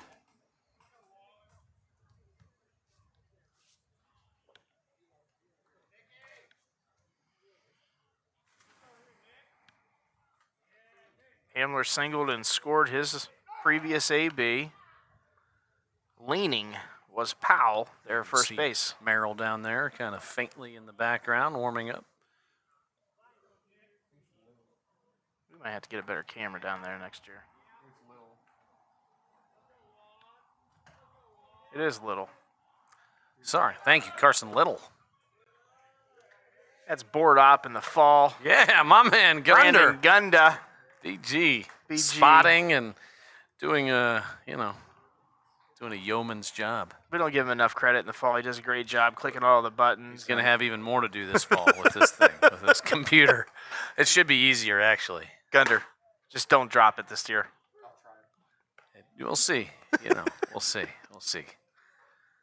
Brandon Gunder, you sometimes hear him referred to as MOD. That's Moped of Death, and he drove the moped 10 weeks in a row. Well, I've got a little story for you here about a similar thing that's forthcoming to the Wells household. Vespa. I decided against the Vespa, but I did look. We sold our truck, just downsizing. I work in town. I don't need to. I can usually walk to work. I need the steps. Montgomery. But I did today order A Tesla? Oh God, never. Literally never that happened. I would ride a unicycle before I would buy a Tesla. Yeah, I would love to see that broken ankle Oh, I would break both ankles, Yes. but I would do that before buying a Tesla. and a broken cranium. Yeah. Well, so I ordered a couple of electric bikes for my wife and I. That's fun. You know, you can ride them normal if you want, or you can turn on the thing. great. But yeah, I can't wait. This is another way to spend time together and to get around town. You know, Now, there's a bunt attempt and That was not a bunt attempt. straight steal. that was not a bunt attempt at all. That's a Fake fake bunt bunt double steal. steal, and a really brilliant move right there. You saw Farnsworth charge, leaving third base wide open, and so then, you know, at that point, it's a race between Griss and the base runner. Executed well by head coach. Yeah, and now there's no outs. Strickler. You could see a squeeze here, right? I mean, you never know. Now, keep in mind, Montgomery's previous AB, sack bunt. So windy. Yeah, and it was a good one. Infield in. Suspicious here at third base. Nope. 2-0 count now. Great pitch to do it on if you want to do it right here. Yeah, you're most likely going to get a fastball here, right? That's what you're thinking. Absolutely. He doesn't want to fall behind 3-0. So if you're going to think of pushing the envelope, good pitch to do it on. And that would have been suicide. Well, I think Tyler was thinking the same thing, or Coach Dew was, and so they threw a breaking ball. First base open.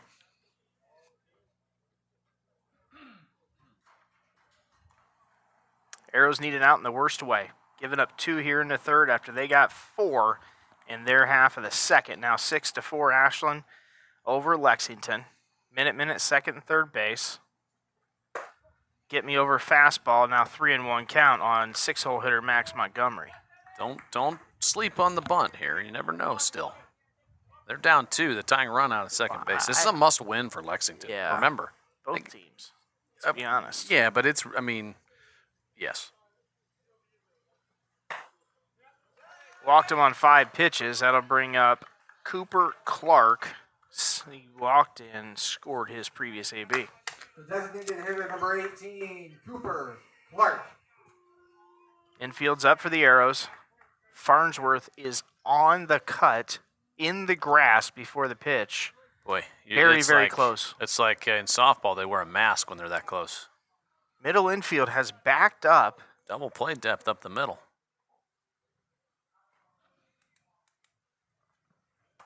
Nice Good pitch. pitch, Yeah, yeah. that's a beauty right there. Take a look at that one on the Sarver paving replay, because you're probably looking for a first pitch fastball, and he sends that slider on the outside corner. And His it's front foot there, too. and oh, that he's bail. bailing. Stepping in the bucket.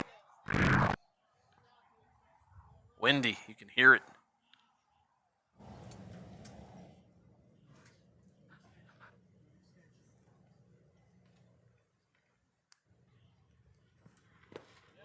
I think he Yet went. again, yeah. Wow, he has not called a check swing yet today.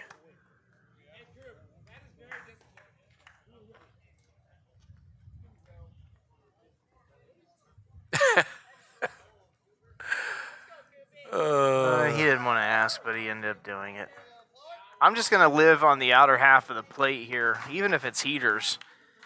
Clark stepping out bad there towards Yeah, third you don't want base. to give him anything middle in here. He's a strong kid. That's a nice pitch down and on the outside corner. Good pitch by Holt. That was a big one. Now you're up 1-2. Probably going to throw that breaking ball here, that slider low and away. And first base open, so you can No. put that ball in the dirt. It's I mean, loaded. not open, so like he's out automatically. Yeah, thank you. I'm throwing Chetta, speeding him up. Breaking ball inside, popped him up. Infield fly. Nice breaking ball there.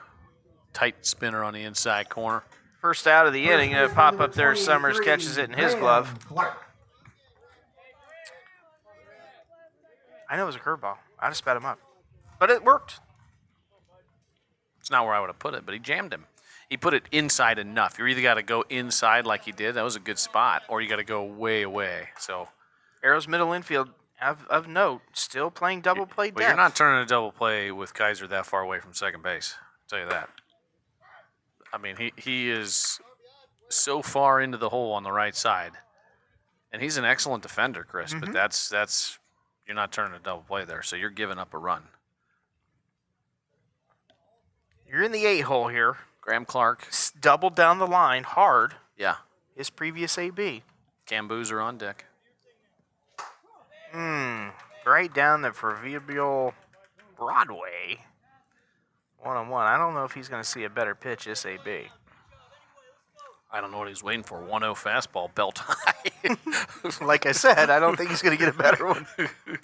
You try not to say it too loud because they can hear us sometimes. Oh, boy. Fair ball. Coming home is one. Wolf going to go to first. Wisely play. holds on to it. Nice job by Miles right here. Hopefully I catch the end of this replay. Yeah, great job. Really going down that third base line. I have a hard time believing that was a fair ball, but, nice job by Miles of playing it. And I think if he doesn't field it, it ends up foul. But when he got it, it must have been on the line. That was a great play. Really nice job there. Bailed the arrows out. Kept a run off the board. 2 outs now. Out available anywhere. Boozer steps in, hitting .091 on the season. Struck out his first time at the dish. And this is why, Chris, I just don't understand why coaches refuse to squeeze anymore. It's like they just, man, you have such a great opportunity there to. Well, frankly, Brandon, you're gifted 2 runs. Right. Right? Like, you're playing with house money because Yeah. you basically shouldn't have got any. You should have been out of the inning Yeah. clean. Yeah, I mean, I know I love that move. I don't know their personnel that well, so he's just not a great bunter, and they didn't want to do it. You got some good hitters. You're going for a big inning. I get it. There's no right or wrong way to do that. There's just different philosophies. Boy, is it quiet. A 2-seamer just away. That ball looks like it's going to be on the outside corner, and then it just dives away from you as a left-handed hitter. Dive bomb. What'd you think of the Browns draft? It was interesting. I was a fan. I was a big fan, actually. The more I've thought about it, I really liked it. Can you get more in depth? Well, yeah. I mean, so I like the I like the trade back because we're not just one guy away, and there's no guarantee that Travis Hunter is going to be a star, although he probably will be pretty good. Agree. I think trading back and getting a D lineman from the team up north who's really, really good. He's good. Will be a starter right away, and I think a 10 to 15-year starter in the league. How about, it's Cleveland. How about we just focus on getting to a second contract? That'd be great.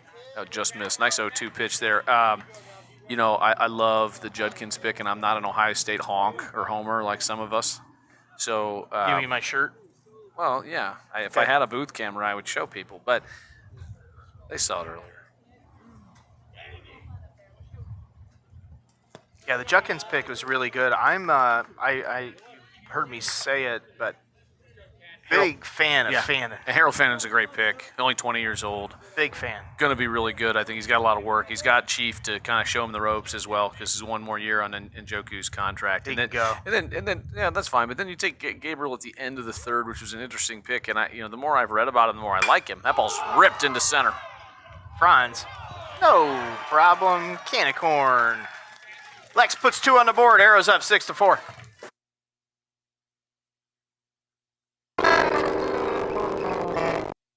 It's time to stop. It's time to stop, okay? No more. Who are your parents? I'm gonna call Child Protective Services. It's time to stop.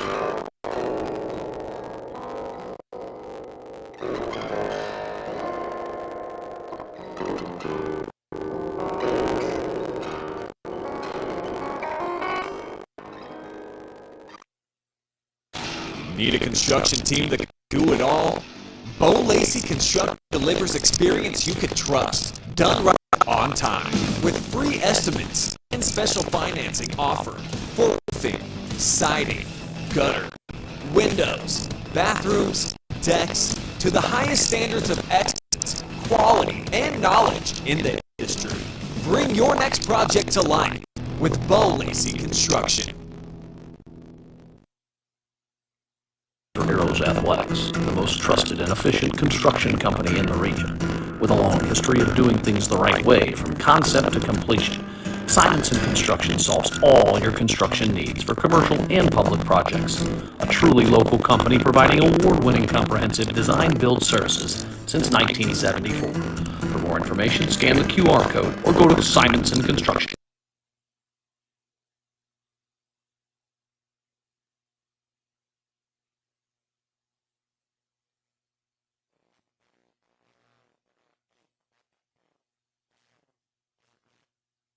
The Arrows lead the rival Minutemen 6-4. We head to the comfort control bottom of the third inning. Ashland has plated runs in the first and the second.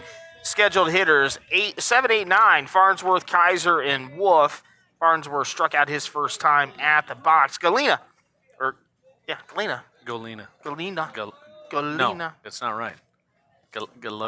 Galonia. Still on the mound.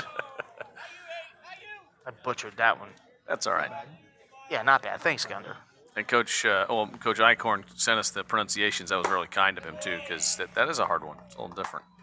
Or A.D. Strickland. Or Eichhorn. One of the two. I said Coach Eichhorn. All right, we got through Dylan Gabriel. No, we didn't get through it. I was really perplexed when they took Gabriel because I didn't know that I didn't really think he was going to go that high. And the more I researched it, I'm on board with it. I will say he's just under 6 foot. I think that creates some challenges for a quarterback with big linemen, but got a rocket for an arm, Chris. 75 mile per hour, the fastest football thrown clocked at the Senior Bowl in history. Faster than Josh Allen, faster than every other player that's ever played in the Senior Bowl. And so that, to me, gave me some excitement. Because he can throw hard? I think he's a smart kid who's a winner. I think he's got a lot of Baker in him, except not as cocky. And so I think he's a good game reader and game manager. And but I think they were really surprised when they got to the fifth and Shadur was still there, and I think that was not the plan. But you trade up, and now you have an asset, because I don't necessarily love the circus maybe that might bring, but you have an asset that towards the end of camp, you're going to trade one of those quarterbacks and get a pick, and you're going to have your options there. I really liked it. I was a little disappointed they didn't take an O-lineman, but they also made a couple of signings in the offseason, Cornelius Lucas and another O-lineman, that are going to be backups, and they still have time to sign somebody. There's still some guys out there. But if you think that... Like Jed Wills, they could sign him, according to you, right? Please, no. I don't want any piece of Jed Wills. But did I tell you the Callahan story? They went in, Bill Callahan, frankly, who's the best offensive line coach in the NFL by 50 miles. I mean, one of the best ever, him and Dante Scarnecchia. It's a fact. The economics professor and Captain Media went in and talked to him and said, who do you like as the O-lineman pick your tackle, Wills or Wirfs? And he said, there's no comparison, Wirfs. He's much, much better. And he broke it down. Yeah. And they said, nah. Oh. That was a bullet. That might have got somebody down there. No, get out of the way. Wow. Look at the young lady. She went just bailing. Wow. Safe. That was very fortunate, Chris. Yes. We are very fortunate nobody got really badly hurt there. Might need to get a little extension on that fence. We'll see. One ball, 2 strikes, runner first base, Farnsworth, and $7 donation. Kaiser goes off to the right side. So anyways, that doesn't surprise me. Economics professor says, no, we're going to take Paul DePodesta Wills. is who you're talking about. No, I'm not. That's Andrew Berry. Oh, well, Depot's the real... Yeah, Wills was a terrible pick. Terrible. Sawed off. That one's down. That's got a lot of English. Going to go to second base, get the lead runner. Good job, and well executed by the middle infielders, Mathias and Powell, to get Farnsworth the leader. And that'll bring up 9-hole hitter, number 36, Tanner Wolf. Tanner Wolf.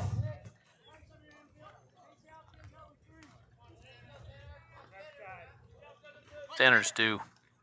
But this lefty-lefty matchup's a tough one. I might push one down the line, the left side. Boy, good contact. Just a smidge late on that one going down the left side. They're just going to leave that. Oh, no. It's Johnny Metzger, number 9, running down to get that baseball. 9 times. You know what else? 9. Nueve. Niner. That was one of my elementary school friends who played baseball here at Ashland University, Dan Nienhuis. No, that's the number of Buckeye national titles. How many does the team up north have? I recognize 2 when netting. Okay. How many officially do they have? 2. Well, self-proclaimed, do you want to count those 2? I don't know what that means. It means, we're the champions in 1921. We won it in 1924.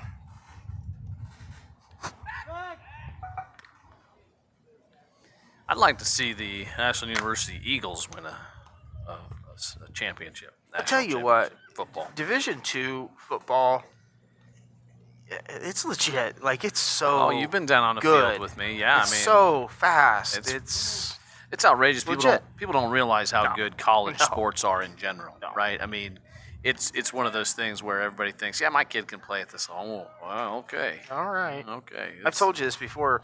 There's a bun attempt by Wolf, and it's a piece of it. I used There's to an take. L in that name, Wolf. I used to He's take. not a wolf. Like he's not barking. Used to Wolf.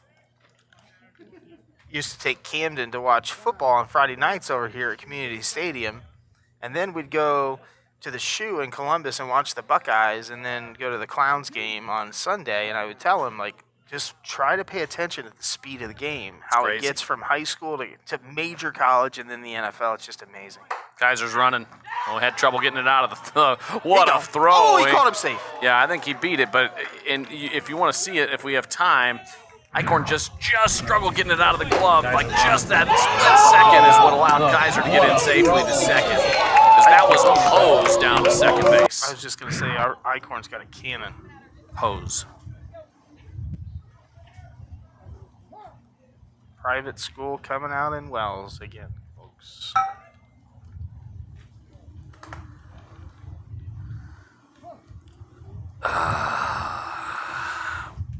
It's really windy. I'm going to go ahead and turn the crown mic down. Oh, they want to hear it. They probably want to. We were talking about the Browns a lot today. Wolf grounds out to the second baseman. Kaiser moves up to third base. That'll bring up Franz Running for the Arrows. Hans. Number 31. with an opportunity to play to run. Franz. Wow, Gunder really pronouncing that I one love it. deep Gunder. and intense. Giving it. Gunder got a haircut this week, too. Gunder went bald. I hope you're going to 419, man. I don't know. That doesn't. You're not going to 419, are you? You put a bowl on top and just go around? I've seen people do that. They did that down in Droneville. That's the old Pete Rose haircut, right? The old bowl Listen, cut. don't talk bad about Pete. But he had a terrible haircut. I mean, it was Is one Pete, of let me ask you a question. Is Pete on the all-time starting nine? yeah, of course he is. Really? He's my favorite player growing up. Where are you playing him?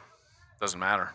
Okay, it's He a can- question. He's an You amazing. played him at first? He's an amazing first played him baseman. at third? but no, probably. It's a hard, maybe left field. Okay, let's say this. It includes a DH. Yeah, I mean, that's such a sports talk question. I'd have to think through because the game is just so different. The greatest thing about sports talk is it's rapid fire and you just have to go. It's not like, at the private school, we're going to cover this today at this hour and this second. Well, I can't help it that they cared about our education, unlike at the Dale. Well, the Dale, they rapid fired you so you could be prepared for life. Whatever I say next is going to get me in trouble. That's what I was By taught. either me or the radio or the YouTube. Yes. I'm in a no-win situation. I'm going to punt. Franz up 3-0. Going to get a grooved pitch, Ooh. but that one nailed him. I don't think he liked that one so well. That He did drilled not. him in the side. Ouch. Yeah. That hurts. That doesn't matter how big you are, how strong you are. That one hurts. We got a call to the pen. Arrows at the corners with 2 outs, and Hickey coming up. We'll be right back.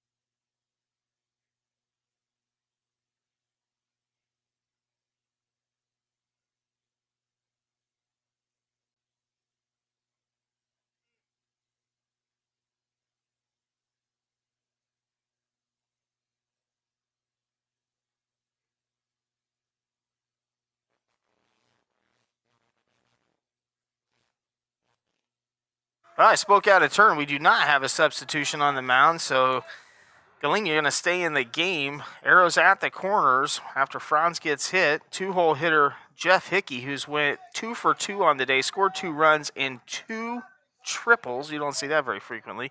I would expect Franz to be in motion here. Maybe even get in a pickle, BW, here with two outs. Not with your two-hitter who has two triples. Okay. He saw one he liked. He went after it. He hit it well. That's out there in no man's land right field. Whew. And They got him. Boozer, Carlos, pulls that one in to retire the Arrows. Need a construction team that can do it all?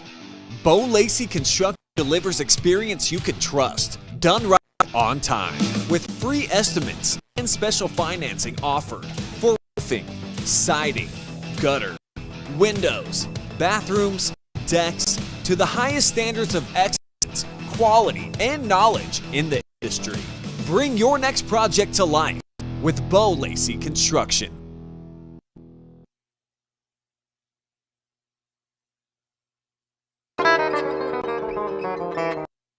It's time to stop! It's time to stop, okay? No more! Who are your parents? I'm gonna call Child Protective Services. It's time to stop!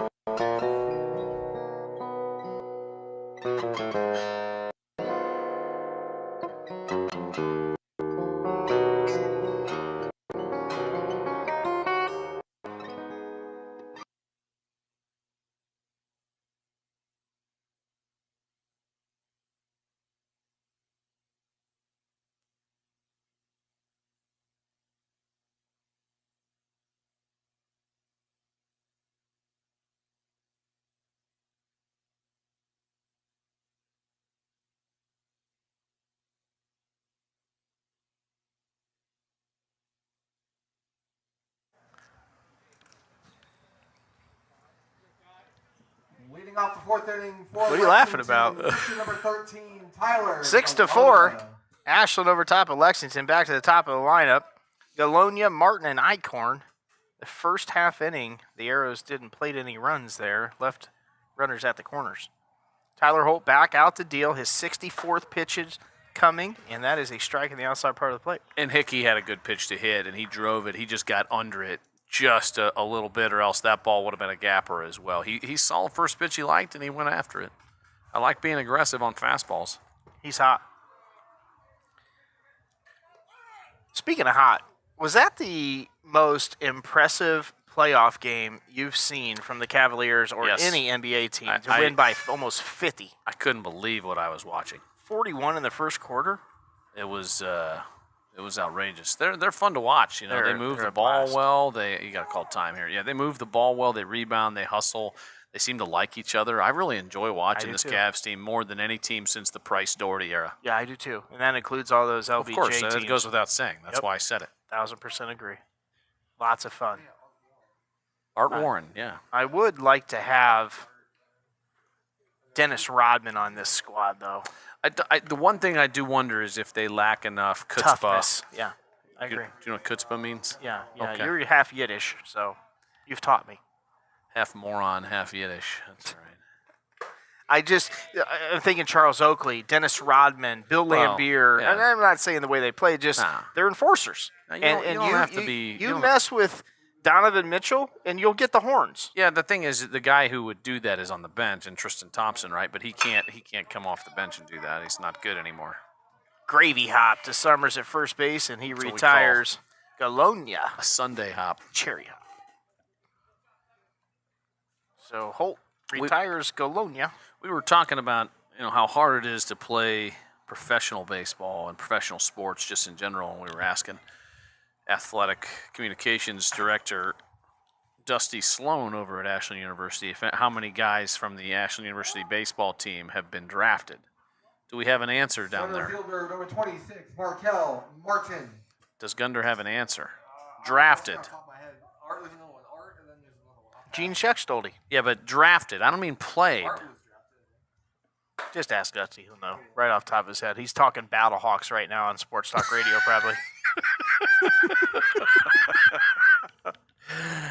Dusty Sloan loves the alternative football He- leagues more than anybody loves anything. He's so fed up with the Browns, like many of us, and he said, I'm just going to root for the Michigan Battlehawks. My first job, Chris, was covering Rodeo? No, Cleveland Thunderbolts. Major Harris was the quarterback. Major Harris. Yeah. West Virginia's Yeah. finest. He was a great athlete. Yeah, he was. He could have probably competed against Dave and Dan in 96. Dave and Dan. Yes, he went.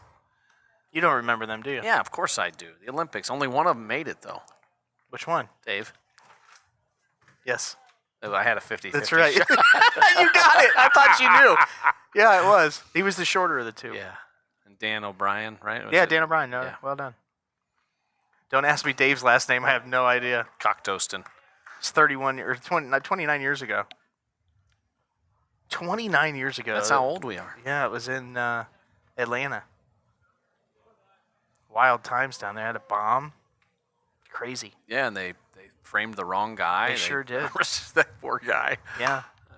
The guy that was Richard Jewell. Yeah, right? Richard Jewell. You're right. Good Yeah. job. There's a movie that came out about that. I saw that. Was it And, called Jewel at the Nile? It was called just Jewel. It wasn't Jewel at the Nile. We were not. You remember that movie? We're not in biblical times. Jewel here, of the man. Nile? Yes, I do. I don't believe you. Who was in it? How many times do we have to This is- address this? Zach, where are you? Oh, don't ask. He's been on a bender heater today. I might have been poking. A little bit. Carry on, Zach. Carry on. Carry on. Nothing to see here.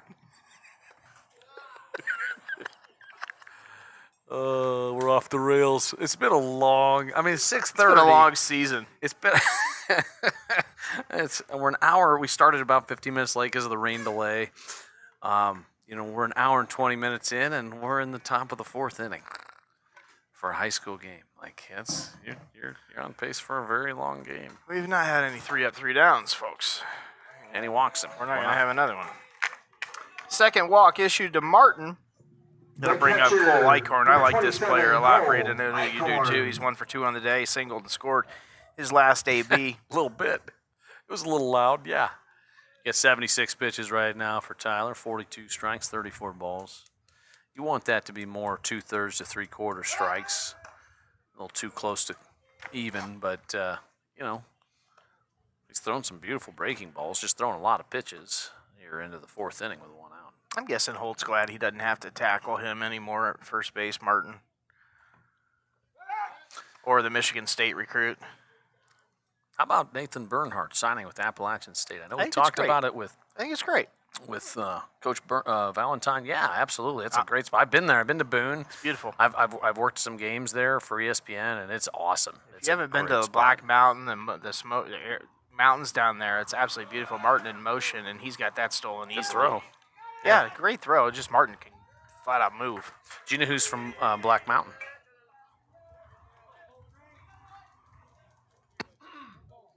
John Chambers, I don't think so, but I don't know who that is.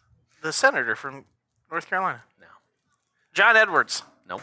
That was him. I got his last name. I was like, yeah, it was John Edwards, the guy who had an affair with his assistant or whatever. Yeah. He was potentially going to be the president. Yeah, right, dude. So Come on. It's another pushed candidate. Brad Doherty. Well, my name Is he Brad really? Doherty from Black Mountain, North Carolina. You know he's a huge NASCAR guy? Yeah, it's Yeah. why he wore 43. That's right. Richard Petty. That's right. A lot of I people think it was don't know Black that. Mountain. Now I don't think that's right. Now that I said it, I'm like, Ingalls Markets, Ingalls Supermarkets is in Black Mountain, North Carolina. This is a game you've learned not to play with me. I warned you. Don't take the bet, Brandon, 5 times. Oh, it's not. The Sheets isn't there. And love Sheets. When is Sheets coming to Ashland? Sheets, it's a little small. I do hear there's a wonderful establishment going out across from the Finn. And I mean a wonderful establishment. Across from the Finn? Yeah, that open space there. Because over by the Goasis, this is like Ashland Chatter. Strike 3 or strike. Yeah, he got him. And he's safe over there. I know that this is like Ashland Chatter on YouTube. All of a sudden, here we are. I'll have nothing to do with Ashland Chatter. I'll have you know. It's crazy. I'm out. out. I think I might even blocked it. I occasionally will look at it for laughs because it makes me laugh. Lots of TCs on there, man. A lot of. Did you guys hear that boom or that bang? Like Yeah, it's a thunder, man. No! What's with all the booms and the bangs? It's the fireworks. No, it wasn't that either. Why are all the police sirens going off? Because there's a criminal. It's something. No, house is burning. I don't know. I was talking about on the other side, on this side of 71, the mire that is allegedly coming. Yeah, I wasn't going to break the news, but That's not across from the Finn, though. we'll see. Really? I don't know. Culvers. There's all kinds of rumors. Roosters. We don't need any rooster, man. That place is... You don't like it? No, it's the worst. I don't dislike it. Because you don't know good food. Oh, well, I know good food, but I also like bad You like food hummus. sometimes. Like, come on, man. Can you spell hummus? BW. Wow, that looked good there on the Nice breaking lower ball. bottom Yeah, part I of the plate. Tyler wanted that one, didn't he? Yeah, you see the replay. So the announcers. That's where I got myself in trouble a week or two ago saying, fooled everybody. You said it loud. I heard you I all did the way say- in I did Philly. say it loud. Well, he let you know. Yeah. The problem is we get him in baseball like twice that official or umpire, but when he's known as official, we get him about 12 times in Narrow Arena out of 22 games. Yeah. No comment. And we're far away from the action. It's a good thing. Oh, my. My dear friend Ed Fulton and I used to sit front row, right at the 3-point line. Boy, oh boy. Still don't know how Ed didn't get thrown out of a lot of games. My man. It was me. It wasn't him. My man, Ed. I still think Oh, there trouble. comes Martin. There's a wild pitch, and Martin going to be in there safely, and Powell going to be at first base. So one more put on the board for the Minutemen, and they only trail the Arrows 6-5 here on 4 hits. Arrows with 9. The 3-2 breaking ball that Holt kind of spiked in the dirt, and Tanner Wolf didn't really have much of an option right there, to be honest. Chris did the best he could to try to knock it down and then hustled back to go get it and made the right idea by firing it, but no damage there. Big lead over there. That's a tying run. Well, yeah, there's damage. You let it run in. No. 2 outs. I mean on the throwback to Tyler. Oh, yeah. Like that was the right idea. It was a heater. Oh, It was a heater. from 20 feet. Yeah. Nick Hamler, the third baseman, steps in 1 for 2 on the day. Powell's in motion. That one goes to the backstop. So that Norman Foundation backstop, I'll tell you what, man, that thing caroms really well off that padded area. Bounced right back to Wolf. 88 pitches now for Tyler, getting closer on that ball strike. I think he's starting to wear down a little bit here, and you want to be ready here with your bullpen. Nobody getting loose for head coach Rick Goff out in the Arrows pen. I think it just dropped 15 degrees. It definitely got cooler. Spinner pitch. Oh, my. Spun a lot. Right Well, at the 419 high and tight. That was, but I will say that was a closer pitch than what it appeared. It just broke late. Look at those batting gloves. My word. Pink and purple. You got a problem with that? No, I This just is never seen them. 2025, man. Never seen them, man. I'm still a kid of the Ricky Henderson Mizunos with the pads on the fingers. Yeah, I like the ones with the pads on the That's how old I am. Get me over. It was. Fastball, 2-1 now, 2 outs. Hamler at the dish. You remember Bob Hamlin? Yeah. Big old Kansas City roll. No Yeah. batting And Tiger. gloves. And Tiger as And well. Tiger. I think he liked Red Man. I think he liked red meat. That one got him right in the small of the back on a 2-1 Yeah. pitch. That one wasn't on purpose. That was a breaking ball, got away from him. 2 on, 2 outs. Yeah, Bob Hamlin. There's a name from the past. Pitching change here at the ball yard. We'll be right back.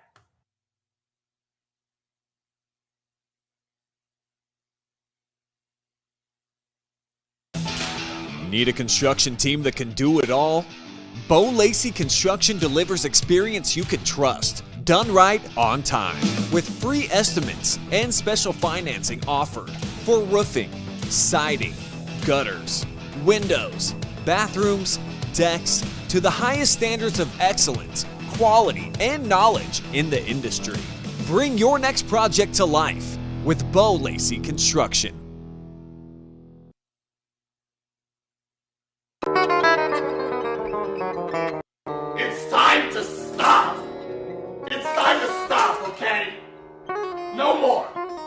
are your parents? I'm gonna call Child Protective Services.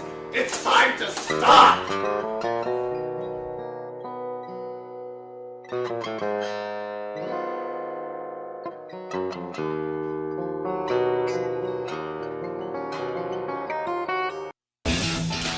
Need a construction team that can do it all? Bo Lacey Construction delivers experience you can trust, done right on time, with free estimates and special financing offered for roofing, siding, gutters, windows, bathrooms, decks, to the highest standards of excellence, quality, and knowledge in the industry. Bring your next project to life with Bo Lacey Construction.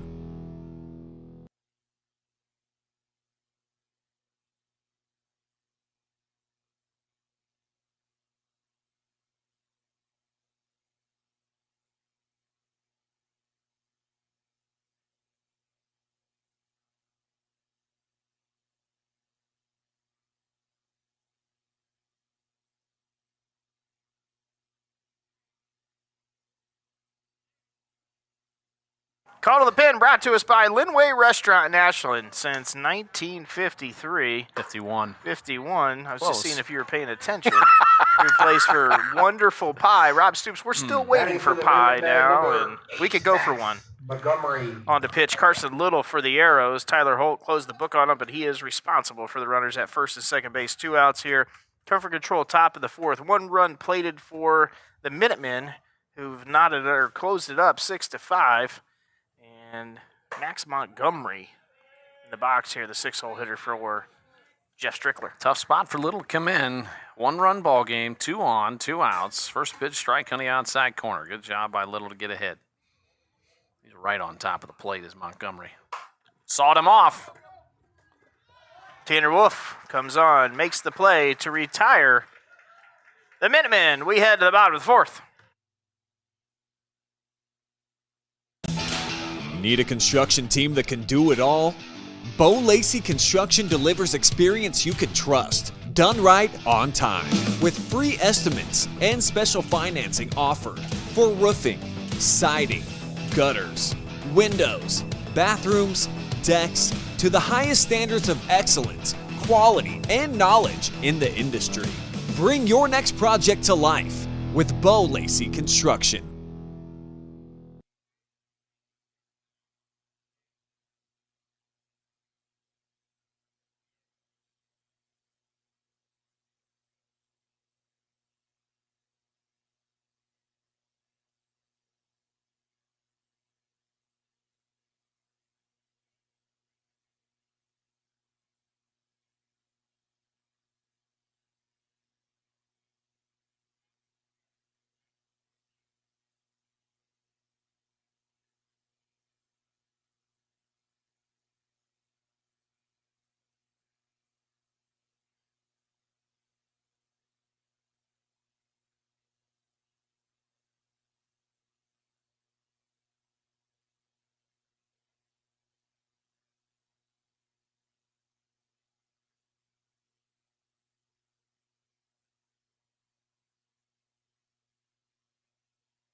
Back-to-back calls to the pit. Max Montgomery, another lefty, on to do battle here against the Arrows in the bottom half of the fourth. Brandon Gunder, Johnny on the spot, lets us know about the pitching change brought to us by Linway Restaurant. So one lefty BW for another.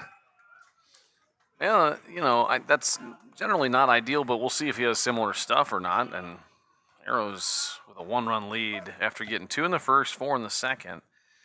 Did not score in the third. It'd be nice to get one back here. Alex Grissinger having a good day at the plate, 2 for 2. He's going to raise that .216 batting average up quite a bit. After his performance today, he singled and scored in the second. Right on that fastball, fouls that one off. You can see Montgomery's got some movement on that fastball. That 2-seamer just fading away again. Makes it looks like it's going to be over the plate or coming at you, and all of a sudden it dives away. Breaking ball. Hit a good amount into center field. Martin's got a beat on that one and drifts to his left to retire Grissinger for the first out of the inning.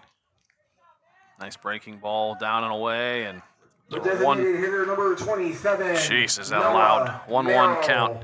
What would it take to move these speakers that are on top over to one of the poles, Chris? That's the next thing. Talk to Garth. Goodness gracious. You know, if Merrill doesn't get a hit here, BW, he'll be 1 for 2 on the day, and his batting average will go down. That's funny. It is. It's wild. A testament to the young man, the way he's swinging. He's 1 for 1 on the day. Walked in the first, singled, and scored in the second. He's 2 for 2 on the day now. Merrill's having himself quite a campaign and can handle that aluminum. I think Merrill might have taken offense not being in the lineup at the beginning of the season. He should. Because suddenly, I mean, he is just tattooing the ball. Left fielder number 3, Nick Mangus. Mangus 1 for 2 on the day. Singled his last AB. Mangus can he can put a charge into it as well. Slight frame, but he can really turn on the baseball and hit it hard. There it is, right on cue, right up the middle, right on top of the bag. So Arrows, back-to-back singles, right back up the middle. Sarver paving replay. Good job by Nick, just staying back on it and going right back to the middle, right up the chute. Almost killed Montgomery. School hitting. Kill the pitcher. Trent Summers hitting 171 on the season, 1 for 2 on the day. Arrows at first and second, 1 out. Wind picking up here. He really could use a hit here. Arrows lead the Minutemen 6-5. 11 Arrow hits. Couple errors for each team. Summers down and in, strike 1. Scarecrow's birthday today. If you see him in the community, tell him happy birthday. 49 years young. A.J. Beer. Hit to third base. Got a force out at third. They take it in time, does Hamler, for the second out of the inning. So Arrows still at first and second base. Retired is Merrill on the force out. 8, Miles Farnsworth. Miles Farnsworth, 0 for 1 on the day. Could use a big knock right here to get that 1 run back. There's a Scarecrow. O-Dot as BW references him. I call him Scarecrow because once he gets in that first base box right there, painted area, he doesn't move. Sky high pop up to the right side, and that one's going to be caught. Wow, Boozer comes on and makes a diving catch to take a run off the board for the Arrows. 6-5, Ashley. All of your needs covered. Plan, grow, thrive. Financial advisors. CPAs will help you grow your business and investments. And now it's time for the Whitcomb and Hess pregame show.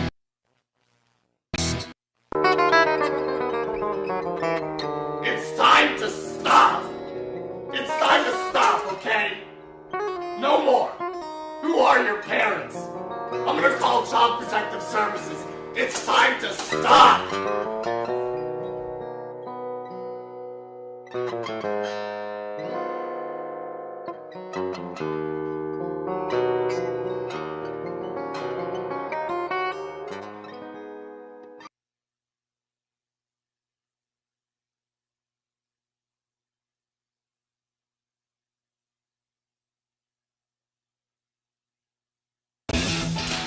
Need a construction team that can do it all? Bo Lacey Construction delivers experience you can trust, done right on time, with free estimates and special financing offered for roofing, siding, gutters, windows, bathrooms, decks, to the highest standards of excellence, quality, and knowledge in the industry. Bring your next project to life with Bo Lacey Construction.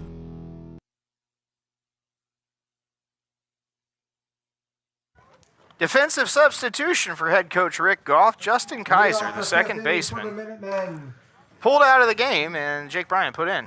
Justin Kaiser is our Arrows player profile today, presented by Andrew Bush Law Office. Let's get a look at that, BW. We'll do that right after this first pitch coming from Carson Little so we don't miss anything like when I was trying to get A.J. Beer on camera. Spinner pitch in there nicely for a strike. There's Justin Kaiser coming up, courtesy of the Andrew Bush Law Office's favorite teacher, Mr. Wazowski. Unbeatable 12U team. Favorite food is Subway? Come on, young man. Come on, man. You got to do better than that. Steak, bro. Come on, man. Thank you. You need to teach this guy some I mean, delicatessen. you got to do better than that. He Right? likes Xbox. Justin Kaiser lifted in the 5th. 2 balls and a strike on 7-hole hitter Cooper Clark. We'll give another look at that when we have a moment. I'm going to eat a hot dog. Do it. Hopefully it's a bratwurst. Negative. That's a dog.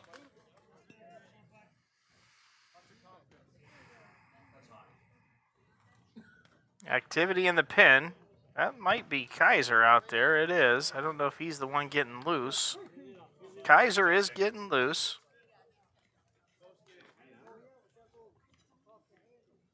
Wiffle ball rules. Did you guys play wiffle ball? Never mind. You're eating a dog. We can get into that later. Ball 4 on a full count. So the leadoff man on board for Lexington. That'll bring up Graham Clark. Not sure if they're related. They do look similar. Might be brothers, maybe cousins. Graham Clark. Graham Clark, the first baseman, hitting .226 on the campaign. He blasted an RBI double his first AB and then grounded out 5-2 in that fielder's choice. Bunt opportunity. Doesn't get it down. Bunts it over to his buddies. The first base dugout. Coach Strickler wanting him to get the bat out in front of the plate to get that one down. Kaiser out there in the pen. I just saw him throw an Ephus pitch. Noah Dennis out there playing catch to get the right-hander warm. See if the bunt attempt is on again. It's not. He fouled that off his chiclets. Wow. Might have got off his face, guys. Yes, wow. Hopefully young Clark is okay. He's dusting the cobwebs off, coming right back on. Right back in the box. He's ready. Wow. Let's take a look at Justin Kaiser again here while we have a moment, Chris. Our Andrew Bush Law Office player profile. I don't know what Far Cry is. Gunder, do you know what that is? Video game? It's good. Dynamite drop in, Gunder. It's good, guys. It's okay, good. Thanks. Okay. What kind of genre? It's good. It's good. It's good. It's good. How about Subway? It's good. It's good, guys. Subway, it's good. Just get the 12. RPG, role-playing game. Oh, double play opportunity, and they say Bryant got him. So fortunately for the Arrows, nice throw by Wolf. Gets it to second base in a hurry, and a tag applied by Jake Bryant. So base is clear, 2 outs. Well, that worked out. Yep. I hope Clark's okay, because that He's fine. He's Couldn't a have felt big good. fella. He looks like a right guard or right tackle. Now batting right fielder number 7, Camden Boozer.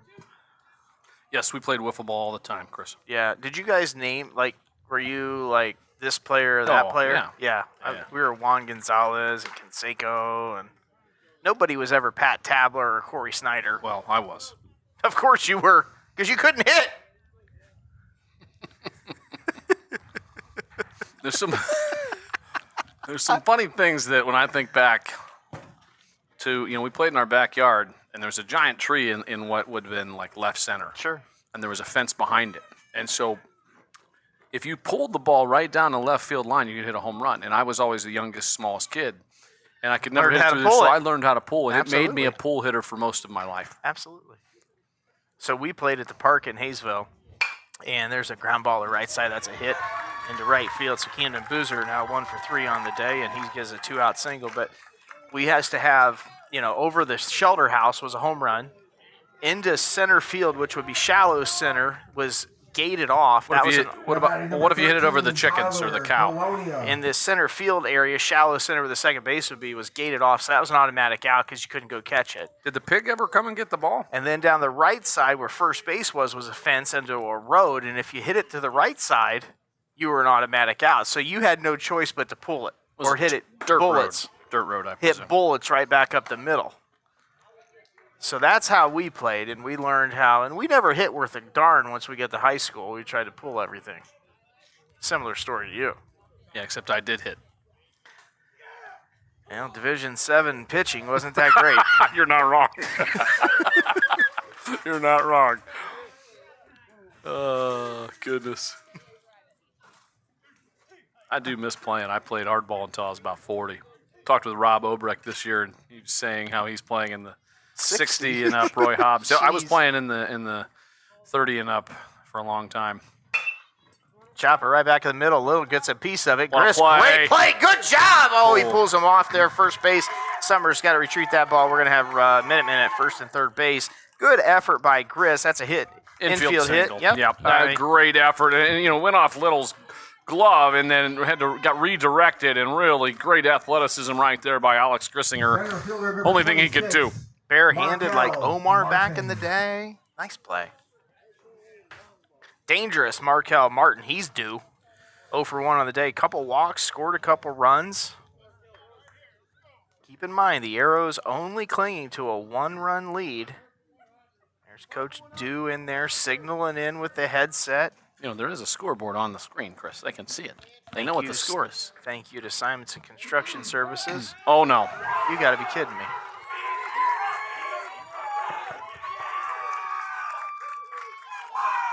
Well, errant pickoff throw by Little, and we've got a brand new ball game. And Tanner Wolf going to wisely go out and talk to the young man and try to calm him down. And he knows it happens. The physical mistakes happen. It's the mental errors and mental mistakes that really are the ones that you want to jump on. But that's a physical error, and it happened, and he threw it away. So you go out there, you encourage him, you say, hey, it's okay. Let's roll, okay?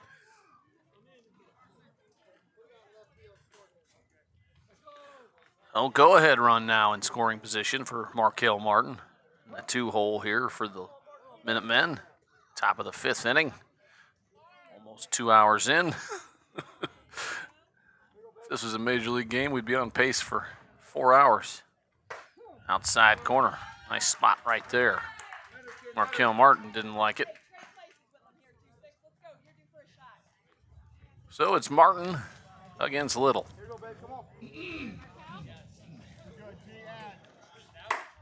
That one's just a little bit up.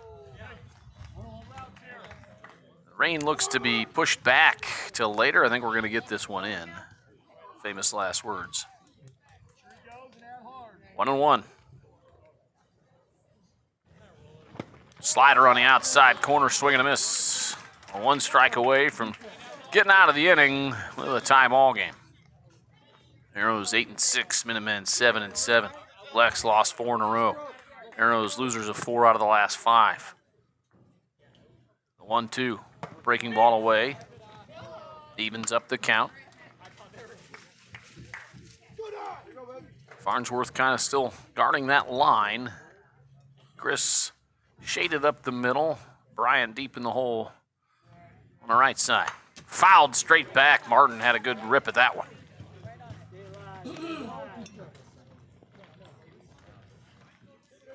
Outfielder shaded to Poole. Summers, though, kind of off the line over at first. From the set. The 2-2. Got him! Strike 3 looking. Martin down on strikes. We head to the bottom of the 5th. It's time to stop. It's time to stop, okay? No more. Who are your parents? I'm gonna call Child Protective Services. It's time to stop.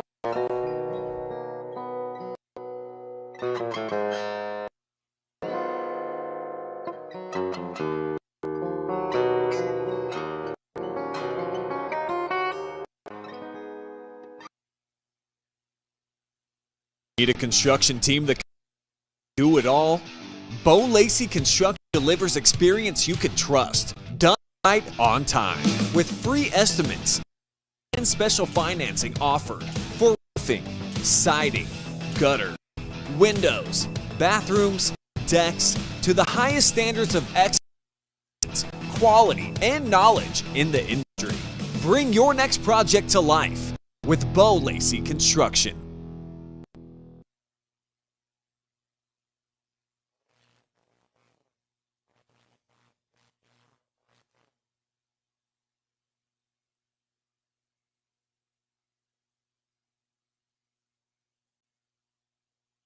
Call to the bullpen presented by Linway Restaurant. Markel Martin, the junior, left-hander on to face the Arrows. It's back-to-back left-handers, BW, for head coach Jeff Strickler on the mound. You don't see that very often. Not at the high school level, really not at any level, but fastball, curve, slider, what I've seen so far here from Martin out on the mound. See A.J. Beer heading out to his ODOT spot over there at the first base box. Only thing he's missing is a shovel. Oh, he's got one. Bottom of the fifth, the Arrows scored 2 in the first, 4 in the second, but haven't scored since that second inning. Gave up 2 in the second, 2 in the third, 1 in each of the last 2 frames. And Jake Bryant will be the batter. Came in for Justin Kaiser in the last inning defensively to play second base. For the Arrows, number 26, Jake Bryant.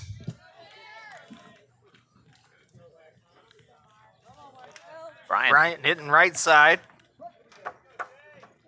Martin, his first batter today. Playing the young Bryant straight away, and he belts a single into left to get the frame started for the Arrows. Bottom of the fifth, presented by Comfort Control. Jake Bryant will be aggressive and attack fastballs if you give him something like that, and I love that about his approach at the plate. Good job of getting it rolling. Now you got to bunt, get him up. Tie game in the fifth inning. You're 9-hitter up. Everybody in the park should know you're bunting, and it's okay. You can square around right now, Tanner, if you want. I don't really care. Just get the thing down. Don't wait. Get around. Still not out in front of the plate. You're not bunting for a hit and moving down the first base line. You have to have the bat head out in front of the plate. Third baseman is about 55 feet from home plate. That dad that you heard, whoever that was in front of us, the crowd might picked up. He's absolutely right. I mean, if you can get down to first base side is what you would prefer if you're Tanner, but really you just want to get it down, and if you're Jake Bryant, you got to see it down, right? You got to see it down too and have a good read on it. Bryant at first. Tanner Wolf, we're expecting a bunt down in the hole 0-1 to Martin, and he shows bunt, there gets it down. It's a good one. Bunt. Martin's going to field it and throw a howitzer down there to first base to retire Wolf on the sack bunt. That'll bring up the top, and Michael Franz, runner in scoring position. Great adjustment by Wolf. Got that head out in front, got it down. Good read by Jake Bryant at first base, and right now, that could be the leader in the clubhouse for our play of the game. We'll see.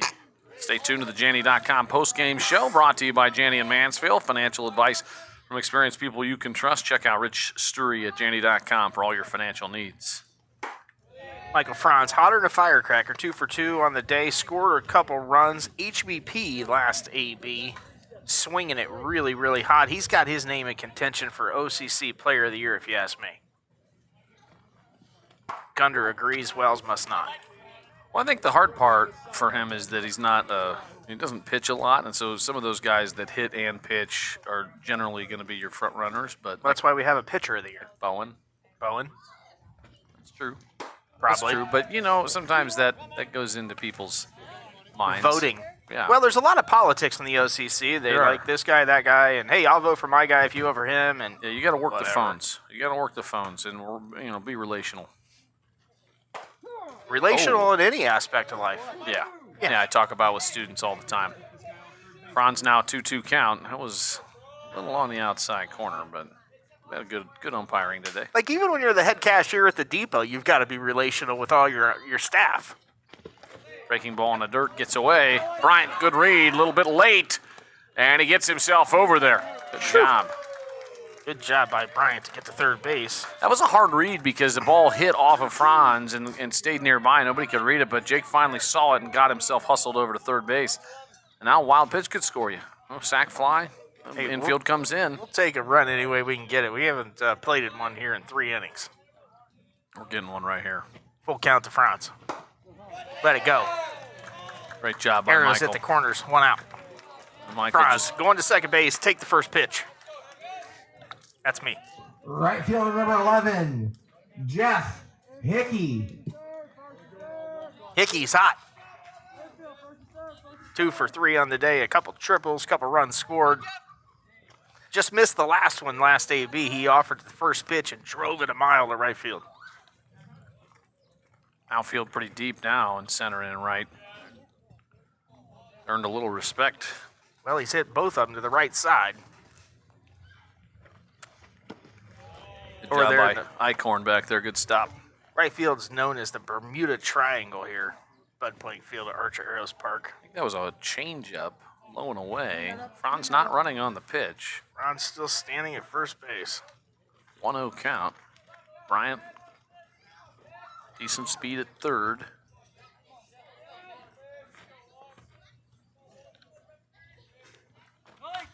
Franz in motion. They're going to throw through. Franz in there just barely. Might not have got a great jump, but a good throw from Eichhorn. So Arrows at second and third. Red Hot Hickey at the plate in a 1-1 count with 1 out. Infield coming in for the Minutemen to try to cut down the run at the plate, which would be Bryant. Opens up a lot of loopers and little pop-ups that could get down in front of the outfield here with the infield playing in. I think they're going to be careful to Hickey. He's just ripped the ball today, but Griss has hit it well a couple times too.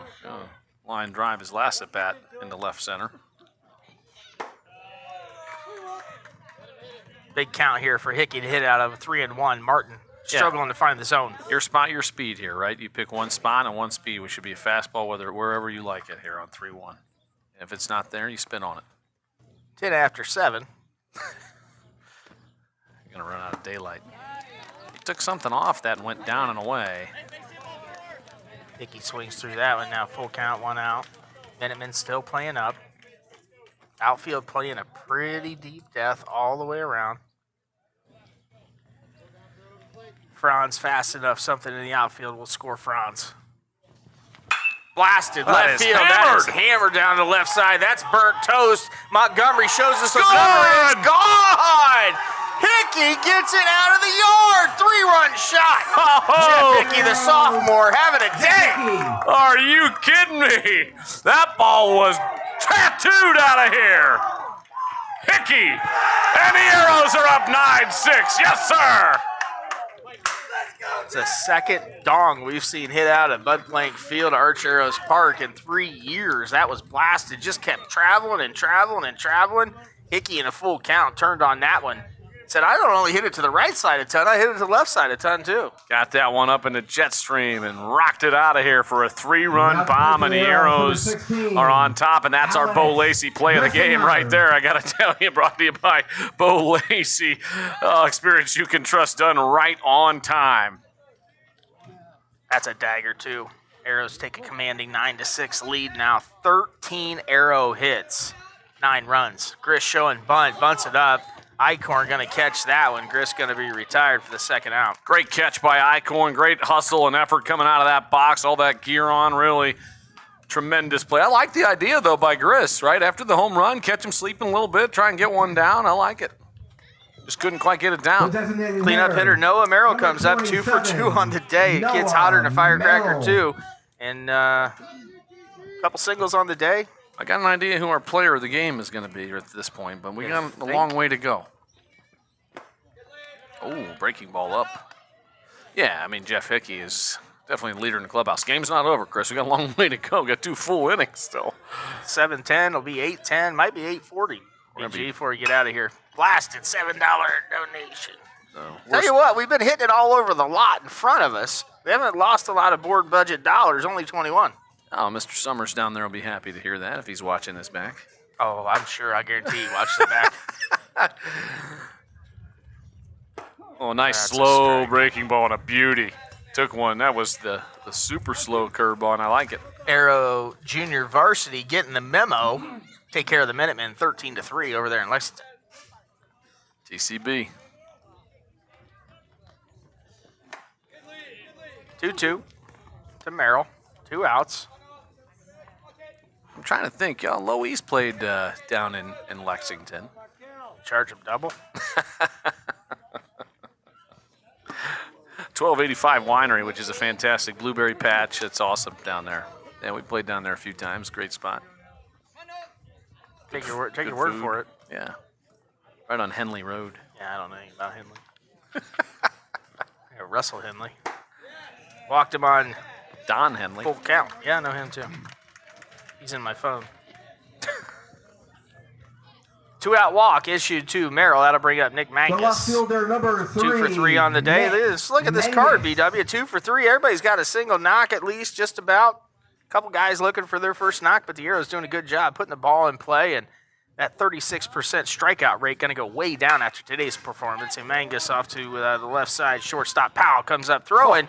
They just got Mangus at first base, and that'll retire the Arrows, but not before a Jeff Hickey 3-run tater.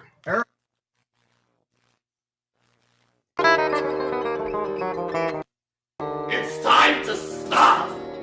It's time to stop, okay? No more.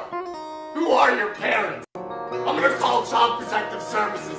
It's time to stop.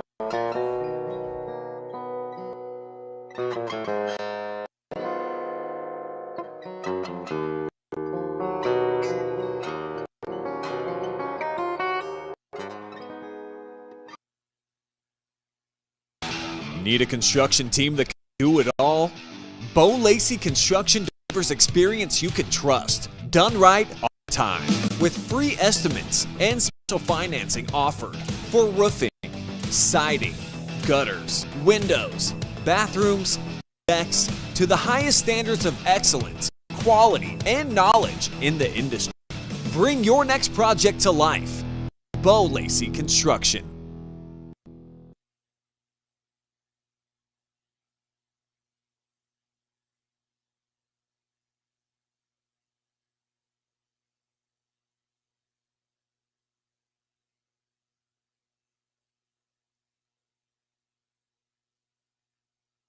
How about that 3-run tater off the bat at Jeff Hickey, BW? That's the second one. The only other one we saw here, same location, left center field, off of AU commit, and now AU player Connor Doherty from Mount Vernon. Yeah, that as soon as Hickey hit it, I knew it was going to threaten that fence, but I didn't know if it would be able to stay up long enough and get deep enough, but that was a bomb. It was smoked. He's having quite a day, and remember, he's 3 for 4 on the day. The out that they made there in right field on another blasted ball, Boozer camped and circled and drifted and ran and finally ran underneath it. He would be having a 4 for 4 day with 4 extra base hits. Hickey's on pace to be our Truex printing player of the game at this point, but we'll see. Still some baseball to go. I don't want to count our chickens before they hatch, whatever that means. It's wise. How old were you before you saw a chicken? You didn't see any in the downtown mean streets. I saw a Falls. lot of chicken nuggets at McDonald's on State Road. 46. I loved chicken nuggets as a kid. What was your go-to dipping sauce? Honey. Unbelievable. Why didn't I figure anything else than honey? Gosh. Such a moron. Funny. I was a very particular kid. Yeah, no kidding. Really.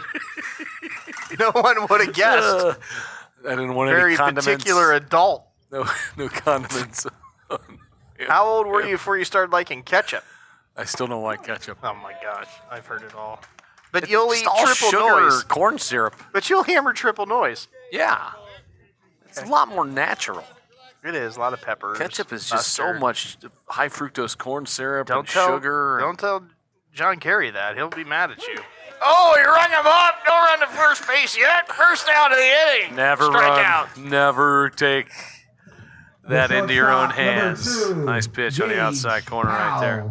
Little But- rings up Icorn. I want to tip my hat to Gage Powell, who made a heck of a play at shortstop to end that inning, and he made that look easy, and that was an incredibly difficult play to come in, gather, make that throw with a bullet over to first. Well, thanks for asking, partners back and forth. But my favorite McDonald's dipping sauce is a half and half variety of Sweet and sour Yep. and barbecue. No. What is it? Honey mustard. Honey mustard. Yeah. 50-50. So I know a different 50-50. It's not a sauce. Okay. Well, you could call it a sauce. Well, we'll just leave it there. What do you think, Under? Should I touch that one or let it go? No, let it go. Okay. There's a lot of rabbit holes to take at. Oh, that's roped. That is roped down the Stays line. fair. That's one. Mangus is fast. He got over there and cut it off in a hurry and going to hold him to a single. Good job, Nick Mangus. Way to play your position. Get to the baseball in a hurry and hit the cutoff man. Let's not get too excited about a routine cutoff play, but yes, good play I out like there by disciplined Mangus. baseball Yeah. and routine, and that's what that was. That should happen every time. Good job out there. Good work. Really nice piece of hitting there on the down and in pitch. Gage Powell getting himself on base. One down. He just got scolded for giving a guy a compliment, Gunder, for doing it properly.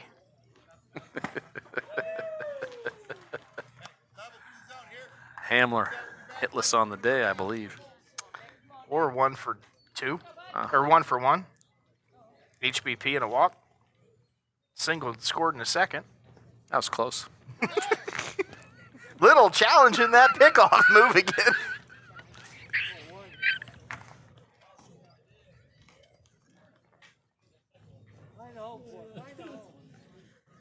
Big lead over there for Powell at first.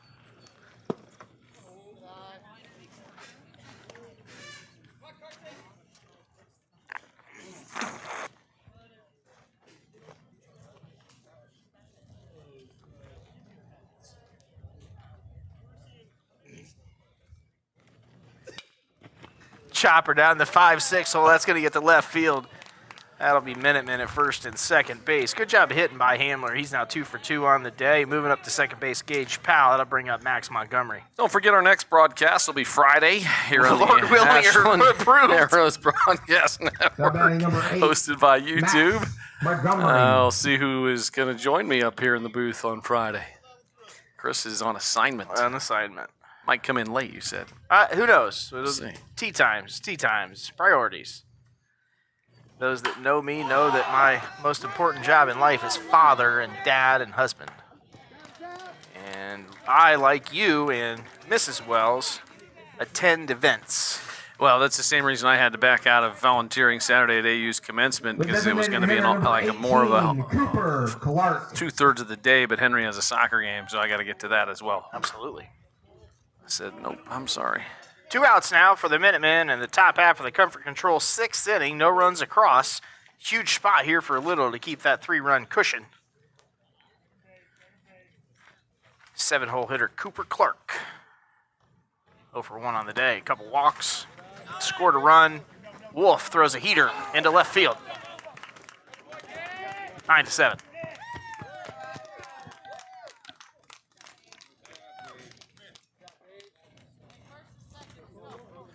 Troy Dogs and Pepper Butter, brought to you by Whitaker Myers, providing solutions for your insurance, benefits, and wealth management needs since 1869. Offices in Ashland and Worcester.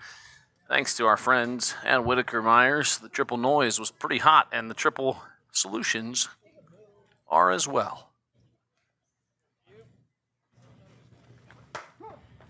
Shout out to Ryan Emmons and the Emmons kids' dad, Randy. We know him real well. Dealing with a little bit of health issue, and Doing wish better? him, yep, doing a lot better. Wish him well. Yep, been praying for him and his family. Good man, Randy Emmons. Love the Emmons clan. Yep.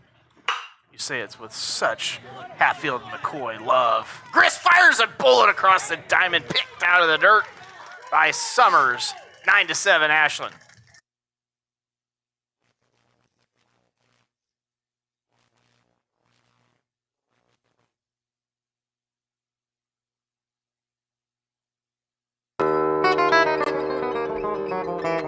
It's time to stop! It's time to stop, okay? No more! Who are your parents? I'm gonna call Child Protective Services. It's time to stop!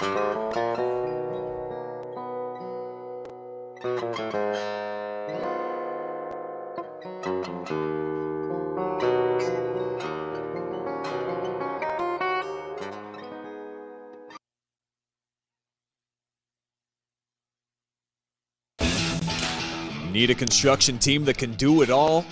Bo Lacey Construction delivers experience you can trust, done right on time, with free estimates and special financing offered for roofing, siding, gutters, windows, bathrooms, decks, to the highest standards of excellence, quality, and knowledge in the industry. Bring your next project to life with Bo Lacey Construction.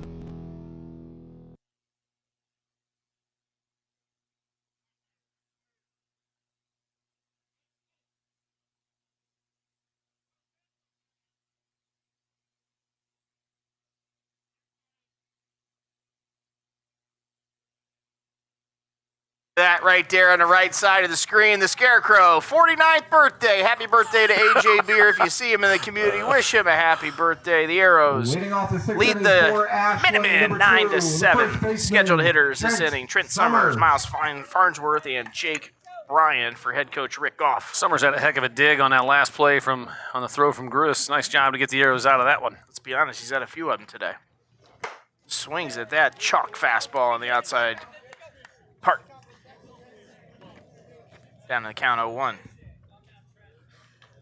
I haven't said this yet, but thanks to Greg Summers, Trent's dad, he's a board member here at the high school, and appreciate his devotion and time that he spends. I know you can talk a lot more detailed about that than me, VW, as you spent a lot of years on the board as well. But a selfless act, and certainly it's a lot of work. Some drama that you deal with sometimes in that position as well.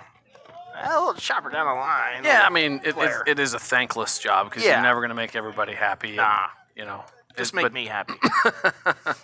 But yeah, it is. We're thankful to have folks to serve in those roles. Boy, so the Falcons was a long-time member as well. Yeah, you let me know about it all the time. You certainly don't do it for the pay, I'm told. Swinging through that one, that's strike three. Eichhorn going to have to throw a dart down to first base. He does just that. Summers retired, first out of the inning. Eichhorn is so solid back there. That was number Markel 8, Martin, Miles 0-2 count, Farnsworth. says, I'm gonna dust a curveball in the dirt here, and so he throws that curveball, and sure enough, it gets him to swing. Ball's kept in front. Miles Farnsworth looking for his first hit today. And then did a nice job of taking his time, going out and getting the ball, gathering, and firing to first, getting inside.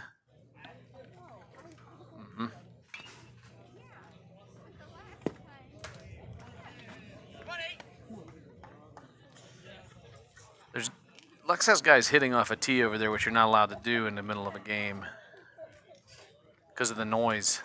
It's a practice. You're not allowed to do it. That's why. Yeah, but the rationale behind it also has to do with the fact that if you're a fielder and you hear that noise, like you're trying to hear and read the ball off the bat. Maybe that's why they're doing it. They're only down 2 runs. They said, we got to hold them here. But they're doing it to themselves. Seems strange. 3-1 count.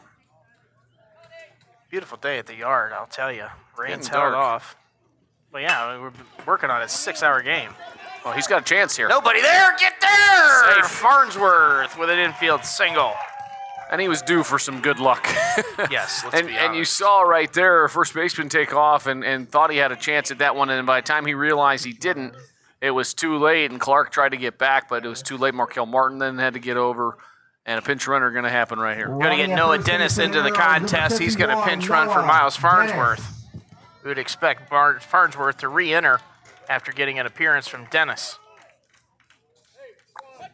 And at the plate for Ashland, number Jake 26. Bryant's been hot, as you Jake noted. He Bryant. singled and scored his first AB.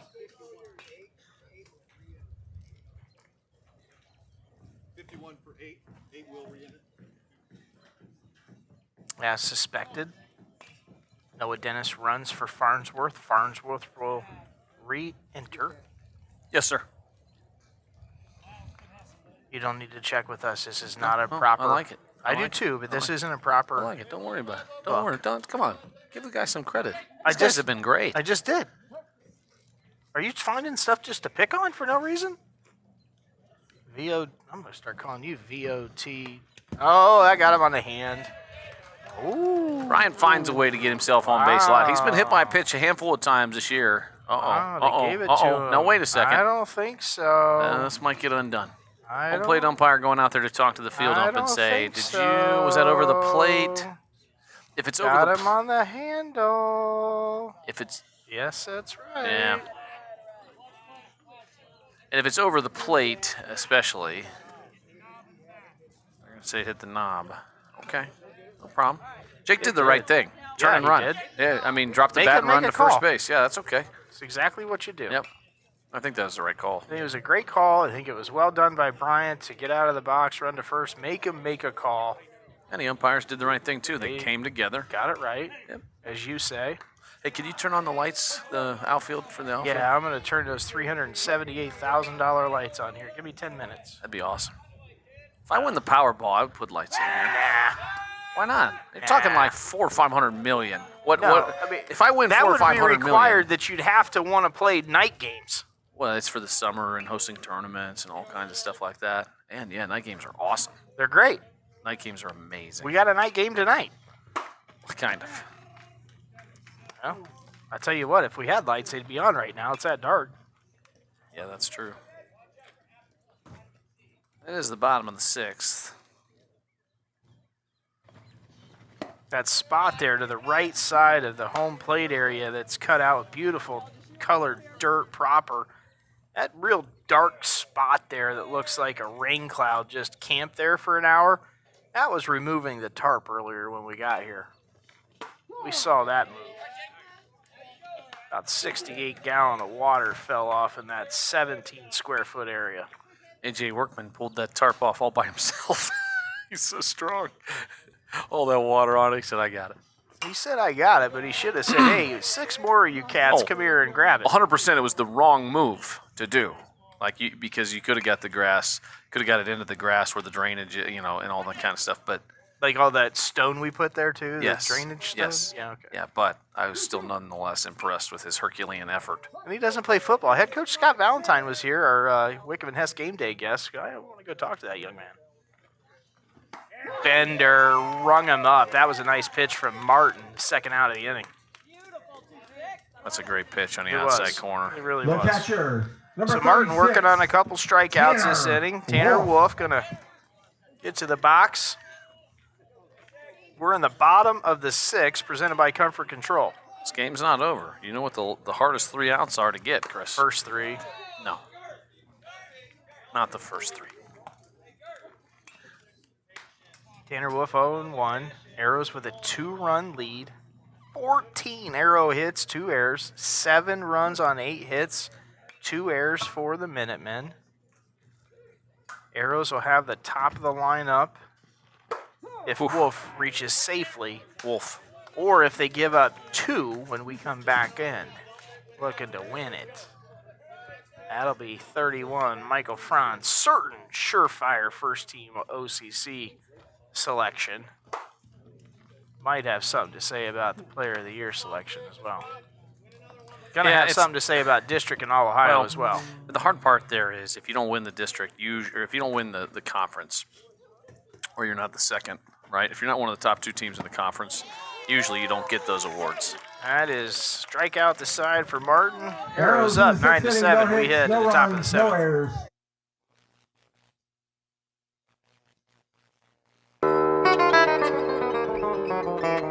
It's time to stop! It's time to stop, okay? No more! Who are your parents? I'm gonna call Child Protective Services. It's time to stop!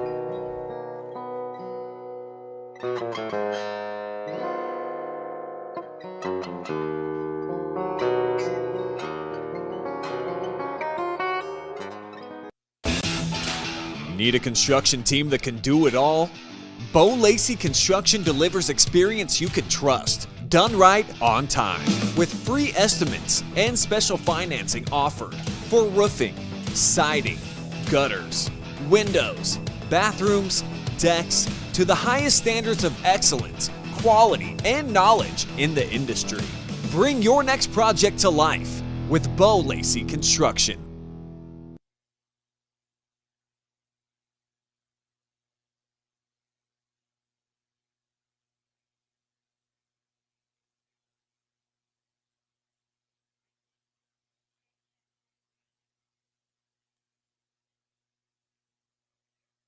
No, man, I don't know Earth, Wind, and Fire, but nonetheless, there they were in the lobby. The off-air conversation continues to be undefeated, folks. Arrows lead the Minutemen 9-7. 3 outs to go. I've got a story where I ran into Randy Travis in the lobby of the Intercontinental Hotel in the Inner Harbor in Baltimore. And I walked up to him, and I had been out. I walked up to him and I said, "Randy." And he looked at me and he goes, "Do I know you?" What'd you say? No. I kept walking to the elevator because I was so embarrassed. You should have said, "Yeah." Yeah, Don't you remember that time down there in Nashville? I'm a better class of losers. I should have said something, right? Yeah, you had him on the hook, man. It's like when I was. Thank you. It was exactly like I was talking Renee Holt into wearing dreads, and you step into like, I don't know what to say, but I want to be part of the conversation. I was trying to be kind. No, you weren't. Didn't want her to feel pressured. Oh, I had her pressured. She was ready to cave. Look, she could have shaved her head, and they wouldn't have beat that last team. They were so good. No. They were. That was the fact of what they did. I can't remember who it was now. It was Toledo's Notre Dame, Toledo Notre Dame Academy or something. But what they did, I know we talked about this. I know it's not girls basketball season, but what they did that game we called against Norwalk, I won't soon forget that. That was amazing. Reminded me of the Cavaliers last night, right? Yep. There we go. Couldn't miss. Bunt attempt on the first pitch right there on the pinch hitter. Count level 1-1. Lex down to the last 3 outs here. They need 2 to tie and keep this baby going. 40 pitches, the 41st coming from Little, who's not so little. Big boy. There's a strike on the low and away. 1 ball, 2 strikes. Brandon Gunder flipping down the mechanical pencil. Not sure what he's writing down, BW, but he's got the pencil out. 2 Arrows strike playing pitch. straight away. Swing and a miss. First out recorded by Little, and the Minutemen down to the last 2. Great spot. And Carson does such a nice job of throwing that 2-seamer away. You see that ball just tail, and it looks like it's going to be a strike, and then it just dives away from those left-handers. Camden Boozer, 1 for 3 on the day. I've got a kid named Camden. We spell it a little different than young Boozer. Umpire Balin. Stay in there, Blue. Stay in there. He gives me the head shake like, you're nuts, man. I'm out of there. Spike that one. I don't blame him. These guys have done a great job Yeah, today. they've been fantastic. They're just an old gray-faced broadcaster telling him to stay in there and eat it. But he did the cardinal sin. BW turned his head. He did. But, that is the instincts. First reaction. Yeah. Lizard brain. It only takes about one of them on the side of the noggin to keep you saying, I'm not doing that again. Yeah, I've had a few hits to the noggin. I can tell. We used to tell our catchers, you got $350 worth of gear on, use it. Yeah, keep it in front. Nice spinner What a pitch there. 1 ball, 2 strikes. Little on fire here so far. That was the big slow breaking ball in the outside corner. Slow curve. On top of the plate here. Heater sped him up just a little outside. 2-2. Carson, when he gets in trouble, it's because he overthrows. So you got to be careful here. Stay within yourself. You're up 2 runs Let here. him hit it. Yeah, go at him. Challenge him here. You don't want to put the tying run at the plate, so you want to go. Just here we go. Look, if he hits one out, he hits one out. Throw him a fastball belt tie. You got to bring the heat here. Preferably not belt tie to be clear, but bring the heat. Throw a strike for a fastball for a strike. There's Good a pitch. swing and a foul ball off the backside. That 2-seamer, just stay with it. Now, If I had a changeup in the arsenal, that's what I'd throw. yeah, but you got to be really sure. You can't walk guys. With a 2-run lead. Just to be clear, I wouldn't walk him. Full count. Big spot for Little. Big spot for Boozer. It was outside. Yeah, it's the right call. Put the Yeah, it's not a bad spot, but I was about to say, that's one where you're coming up with that 2-seamer and you got to start that one out farther inside and make sure it's still a strike on the outside part of the zone. So just missed away. today's starting pitcher, Tyler Galonia, steps in. He's 2 for 4 on the day, BW. So not a guy you want to see. And, coming into today, 474 from Galonia, Martin at 256, Icorn 412. Icorn on deck, and that's a ball outside. And they're deep over on the left side, guys. They need another base runner, and Farnsworth is really deep for a left-handed hitter. Wouldn't be surprised to see him put one down that third base line. 1 ball, no strikes for Little in the Arrows. Another bender outside, so great hitters count here, 2-0. Is Coach Strickler giving him the take sign until he gets a strike? Who knows? I wouldn't do it with my leadoff hitter. It's hitting close to 500. You got to We'll trust see. him. You got to trust him. Yeah, you got to trust your veteran leadoff hitter at the top of the lineup. Little needs a strike in the worst way right here. He gets it. Nope. Doesn't get it. Well, and the reason he Just in. didn't get it is because he was set up outside, and so he was trying to throw it outside. He overthrew it. It flattened out, and it went inside. So now you're 3-0. Runner at first base, which is Boozer, is not going anywhere. I probably know he is going. Are you kidding me? In a 2-run game? Wow, he takes second base on a straight steal. Wow. Surprised me. I mean, he knew he was going to be able to time up that jump. It eliminates the force play out there. I like the aggressiveness. Look, the scouting report on us is we have struggled to throw guys out, Chris. You can look at me like a crazy person all you I'm want. well aware. But right, and so 2 on. Now you This might get a isn't over yet. coaching visit here to the mound. We'll see if Rick's going to go out. Oh, and there's going to be a pitching change. Oh my! Kaiser coming in. We got a call to the pen. We'll be right back to tell you about it.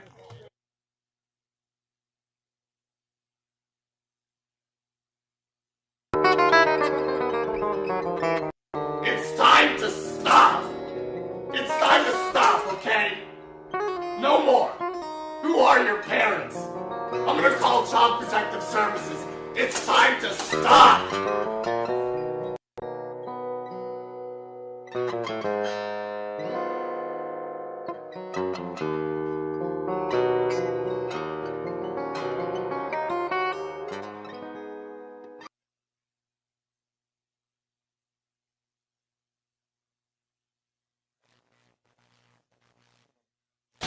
Need a construction team that can do it all?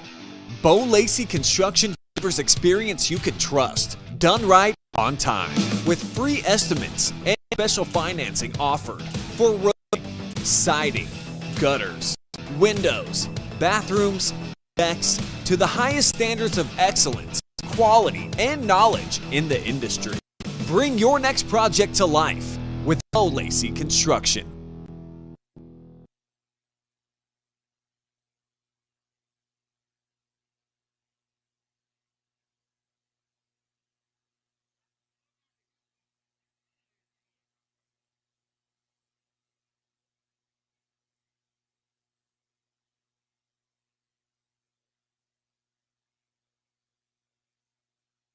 Pitching change here at the yard in the top of the 7th inning, 1 out, and Justin Kaiser will be on. Also, BW got a second baseman swap, too. We had to do a double switch there, and that'll be Isaac Abel in to play second base for Jake Bryant. Yeah, shared line on the scorecard between Kaiser and Bryant. So when you go to Kaiser, that meant Jake had to come out, and Jake had a base hit, made a couple plays at second base, and did a good job there in limited duty. And now Isaac Abel comes in to play second base. Well, we got a big spot right here. We got Minutemen at first and second base, Boozer's at second, Galonia's at first, Martin coming to the plate, 256 on the year. He's 0 for 2 on the day. He walked twice and scored twice. On deck is Eichhorn hitting .412. He's got the hat trick. 3 strikeouts today, and then Gage Powell, if it gets to him, 1 for 4 on the day. That scares me because usually that means somebody's due. Somebody do. And Martin got enough power in that physique to hit the A down there in the band sign. Kaiser gets ahead 0-1 on that check swing foul. That's ball. one if you're Martin you want back. You know, you just gave a pitch away right there. We saw Eichhorn, who's on deck, hit one out of here 2 years ago. Yeah, he can thump it. That last year? Last year. Last year. JV game. No. Yes. Yes. Hit up the middle, and Abel's going to have an opportunity. He flips it over to Griss, but they're not going to get Martin doubled up at first. But we'll have Minutemen at the corners with Eichhorn coming to the plate, 2 outs. And you know, if you're Isaac Abel, man, that ball always finds you, right? When you're the new guy out on the field with 1 out in the 7th inning and you haven't played, the ball is just inevitably going to find you. Good job by staying calm. He got a nice hop, came up to him, and he flipped it over to Griss. So you're 1 out away here with Icorn up. Icorn 1 for 4 on the day, single and scored in the third, and 3 strikeouts. And he got him. He got plunked. That'll load him up. That'll bring up Gage Powell, the shortstop, Oh, who boy. carries a big stick. Now the tying run on second base and a go-ahead run over at The first. shortstop, number 2, Gage. Arrows, this is quite a ball game here. You can look. I said it. The hardest 3 outs to get are always the last 3, Chris. And I know it's cliched, but it's true. Gage Powell 1 for 3 on the day, hits out of the right side. Martin, I promise you, if it's in player territory, he's going to be on his horse. He'll get a big secondary. Well, he should have. Something fair. Strickler going to send him and take a chance scoring that tying run. Yeah, and it's a tricky situation defensively because you want to keep Martin at least closer to the bag as much as you can, but you can't give up those holes in the infield. Yeah, you got to realize he's going from the windup too is Kaiser. Yep. Kaiser Oh, you're right. Overthrows Yeah, so that one. he's in the windup. There's no sense in even setting. No, Martin should be halfway to Mifflin. Yeah. Yeah, I'm not sure I like that. I can't believe Martin's only got that style leadoff with Abel way off there. He's not even getting a secondary. Big pitch right there on 2-0. Got him to swing through one. I think Kaiser's just going to give him a steady diet of fastball, and we'll see who wins this matchup here. That's what it's looked like so far. Base is juice. 2 outs. Curveball. Bullet right back at Gris. Gris stays down on it, flips it to Abel, and the Arrows able to take care of the rival Minutemen. 9-7. We'll be right back to wrap this one up. 9.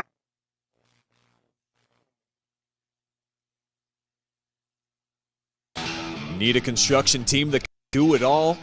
Bo Lacey Construction delivers experience you can trust. Done right on time.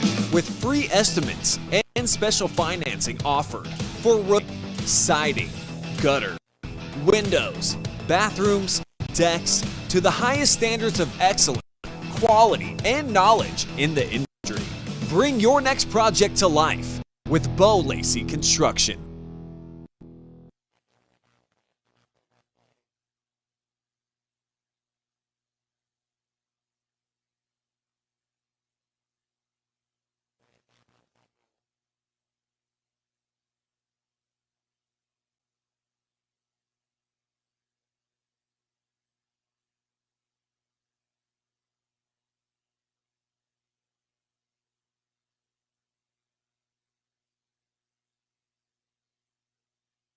Plan, Grow, Thrive. Financial advisors.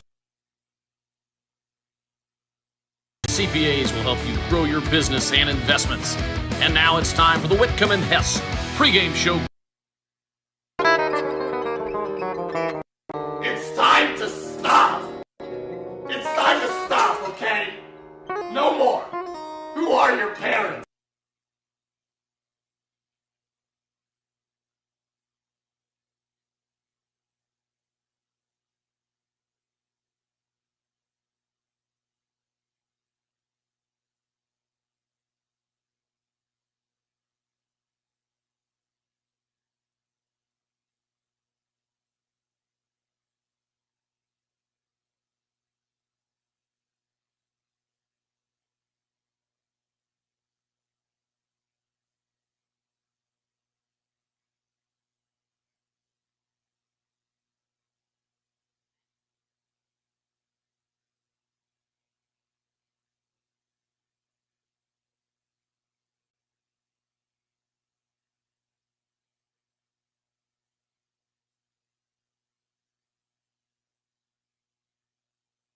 Welcome back to Archer Arrows Park.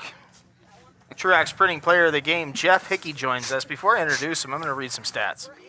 The Cat goes 3 for 4, back-to-back triples. I've never really seen that in a high school game.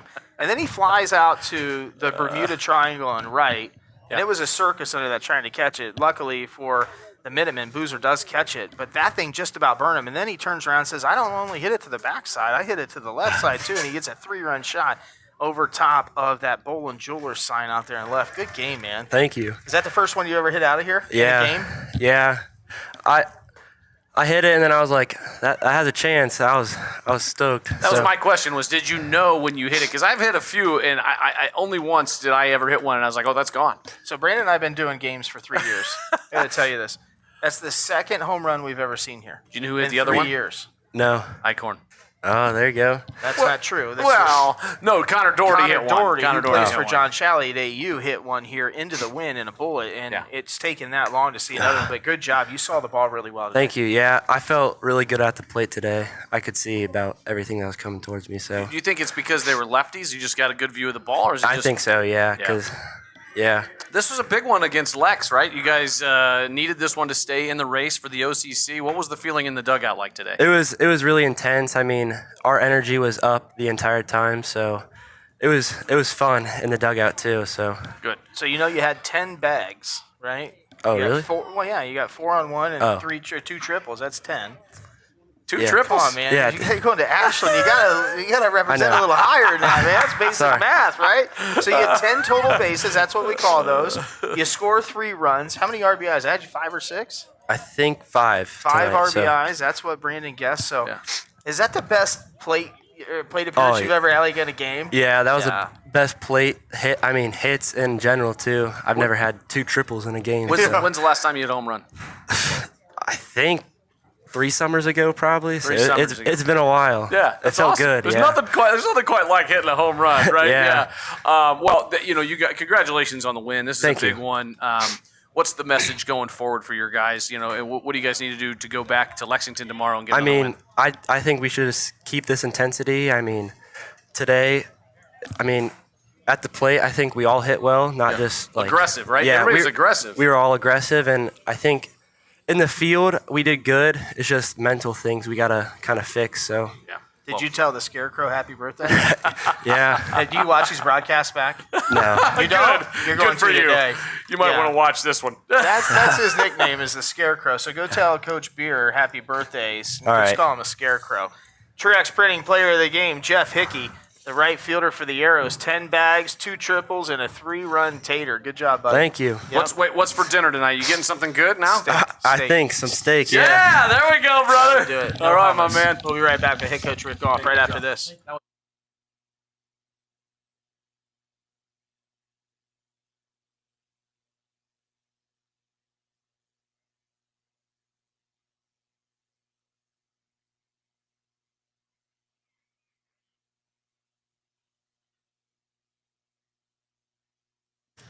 Head coach Rick Goff joins us of the victorious Ashland Arrows over the rival Lexington Minutemen. I never tire of saying that. I don't care if it's diving, basketball, football, We don't have a diving team, do we? Yes, golf. We do? I don't care what it is. Mock trial, I like beat him in that too. And Coach Rick Goff gets a W over the arch enemy Lexington Minutemen. And congratulations. Thank you. It was It wasn't stressful, was it? Took a few years off your life at the end here. this is the way these guys play. Yeah. I said it's not very often that you have 13 hits or 14 hits, score 9 runs, and then you have to worry about it because we had 5 errors. Yeah. And I told them a win's a win. Doesn't matter if it's 1 run, 5 runs. But if we're going to make a tourney run or get back into the league, we've got to play cleaner baseball. Yeah, and you did. I mean, you did enough to win, and that's all that matters today. You and I talked a little bit the other day off the air about how much potential you've seen in Mr. Hickey, right? And you saw it today. Tell me about what you've seen and what prompted this breakout. I mean, he's been hitting the ball pretty well, but this was something special. He has, he's only probably about $170, if that. But I tell you what, he gets his hips into the ball. Yeah. And it's a snap, and the kid's got power. Yeah. He shows it every day. Clearly. He shows it every day in batting practice, and that was probably the first. The first one that we've hit. Second one or two. We're on a 2-game homer streak, if you believe it or not. Yeah, that's right. AJ had one the other day. Yeah. And now today. So, big win today. It puts you back at least kind of in contention for the league. What's the message going to tomorrow? Well, you know what? There's twofold. Number one, it's league to get back to be respectability in the league, and also Lexington is in our sectional. Oh yeah, that's right. So it's if we go in and say we split, it doesn't carry as much weight as hey, we beat them twice, we should be a higher seed. So Yeah, you're right. I mean, look at there. You see, I'm showing everybody the district, and they're right there. Lex is in there, and it helps with seeding. It helps with seeding. It knocks them down a little bit, and you guys have an opportunity to beat them tomorrow. Who's pitching tomorrow? Tomorrow we've got Or if you don't want to say, that's fine too. Miles, right? we got Miles and we got Noah Yeah. and Gris tomorrow. Boy, Noah is playing well. Talk about somebody that's on fire. Yeah. Yeah, I said on the air, I think he's mad he wasn't starting at the beginning of the year because I he's hitting the completely ball agree. so hard. No, I would prefer to say that we just handled him well. Hey, you did. It's working, and he's hitting the ball well. I mean, he's probably, I don't know, what was he tonight? 2 for 2. Yeah. All right, so he's got to be close to 600. Yeah. No, he is over 600. I made a joke. He was 1 for 1. He had a walk and then he singled, and I told BW on air, I said, it's not very often if you get an out, you're making out, that your batting average goes down, but that's where we're at. Yeah. His on-base percentage is as smooth coming into today, 625. Well, guess what? 4 plate appearances, and he got on base 4 times. That's fair. It's close to 700. I'd say we found our new 4-hole. It's nice. Well, congratulations on the win, Coach. This is a big one. Enjoy it. I know you got a quick turnaround for tomorrow, but make sure you enjoy this one, right? Take a deep breath and savor this one because wins should always be celebrated. No, he beat Lexington. No, I mean, He's going to double enjoy it. hey, we've got 2 back coming out of that 4-game skid, so believe me, I'm much happier. Sounds good. Head coach Rick Goff. We'll be right back. BW and I will to put a bow on this one.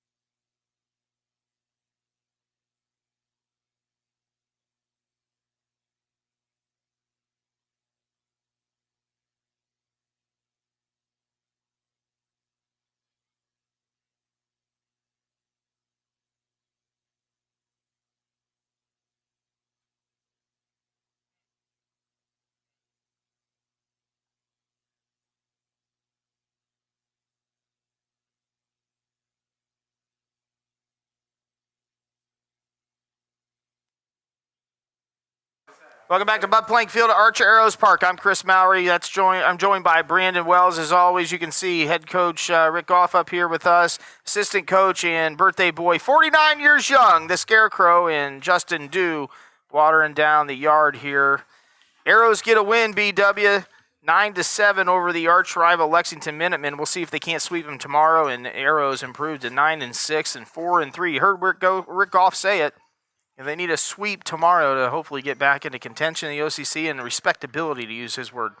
Yeah, today was a big step towards that after having a tough 4-game stretch, but you pop back out here. The beauty of baseball is you get another game tomorrow, right? And if you're Lex on the other side, you get to play tomorrow. But for the Arrows, momentum is always the next day's starting pitcher. So need a good one tomorrow from Miles out on the mound. But the Arrows today found a way to win.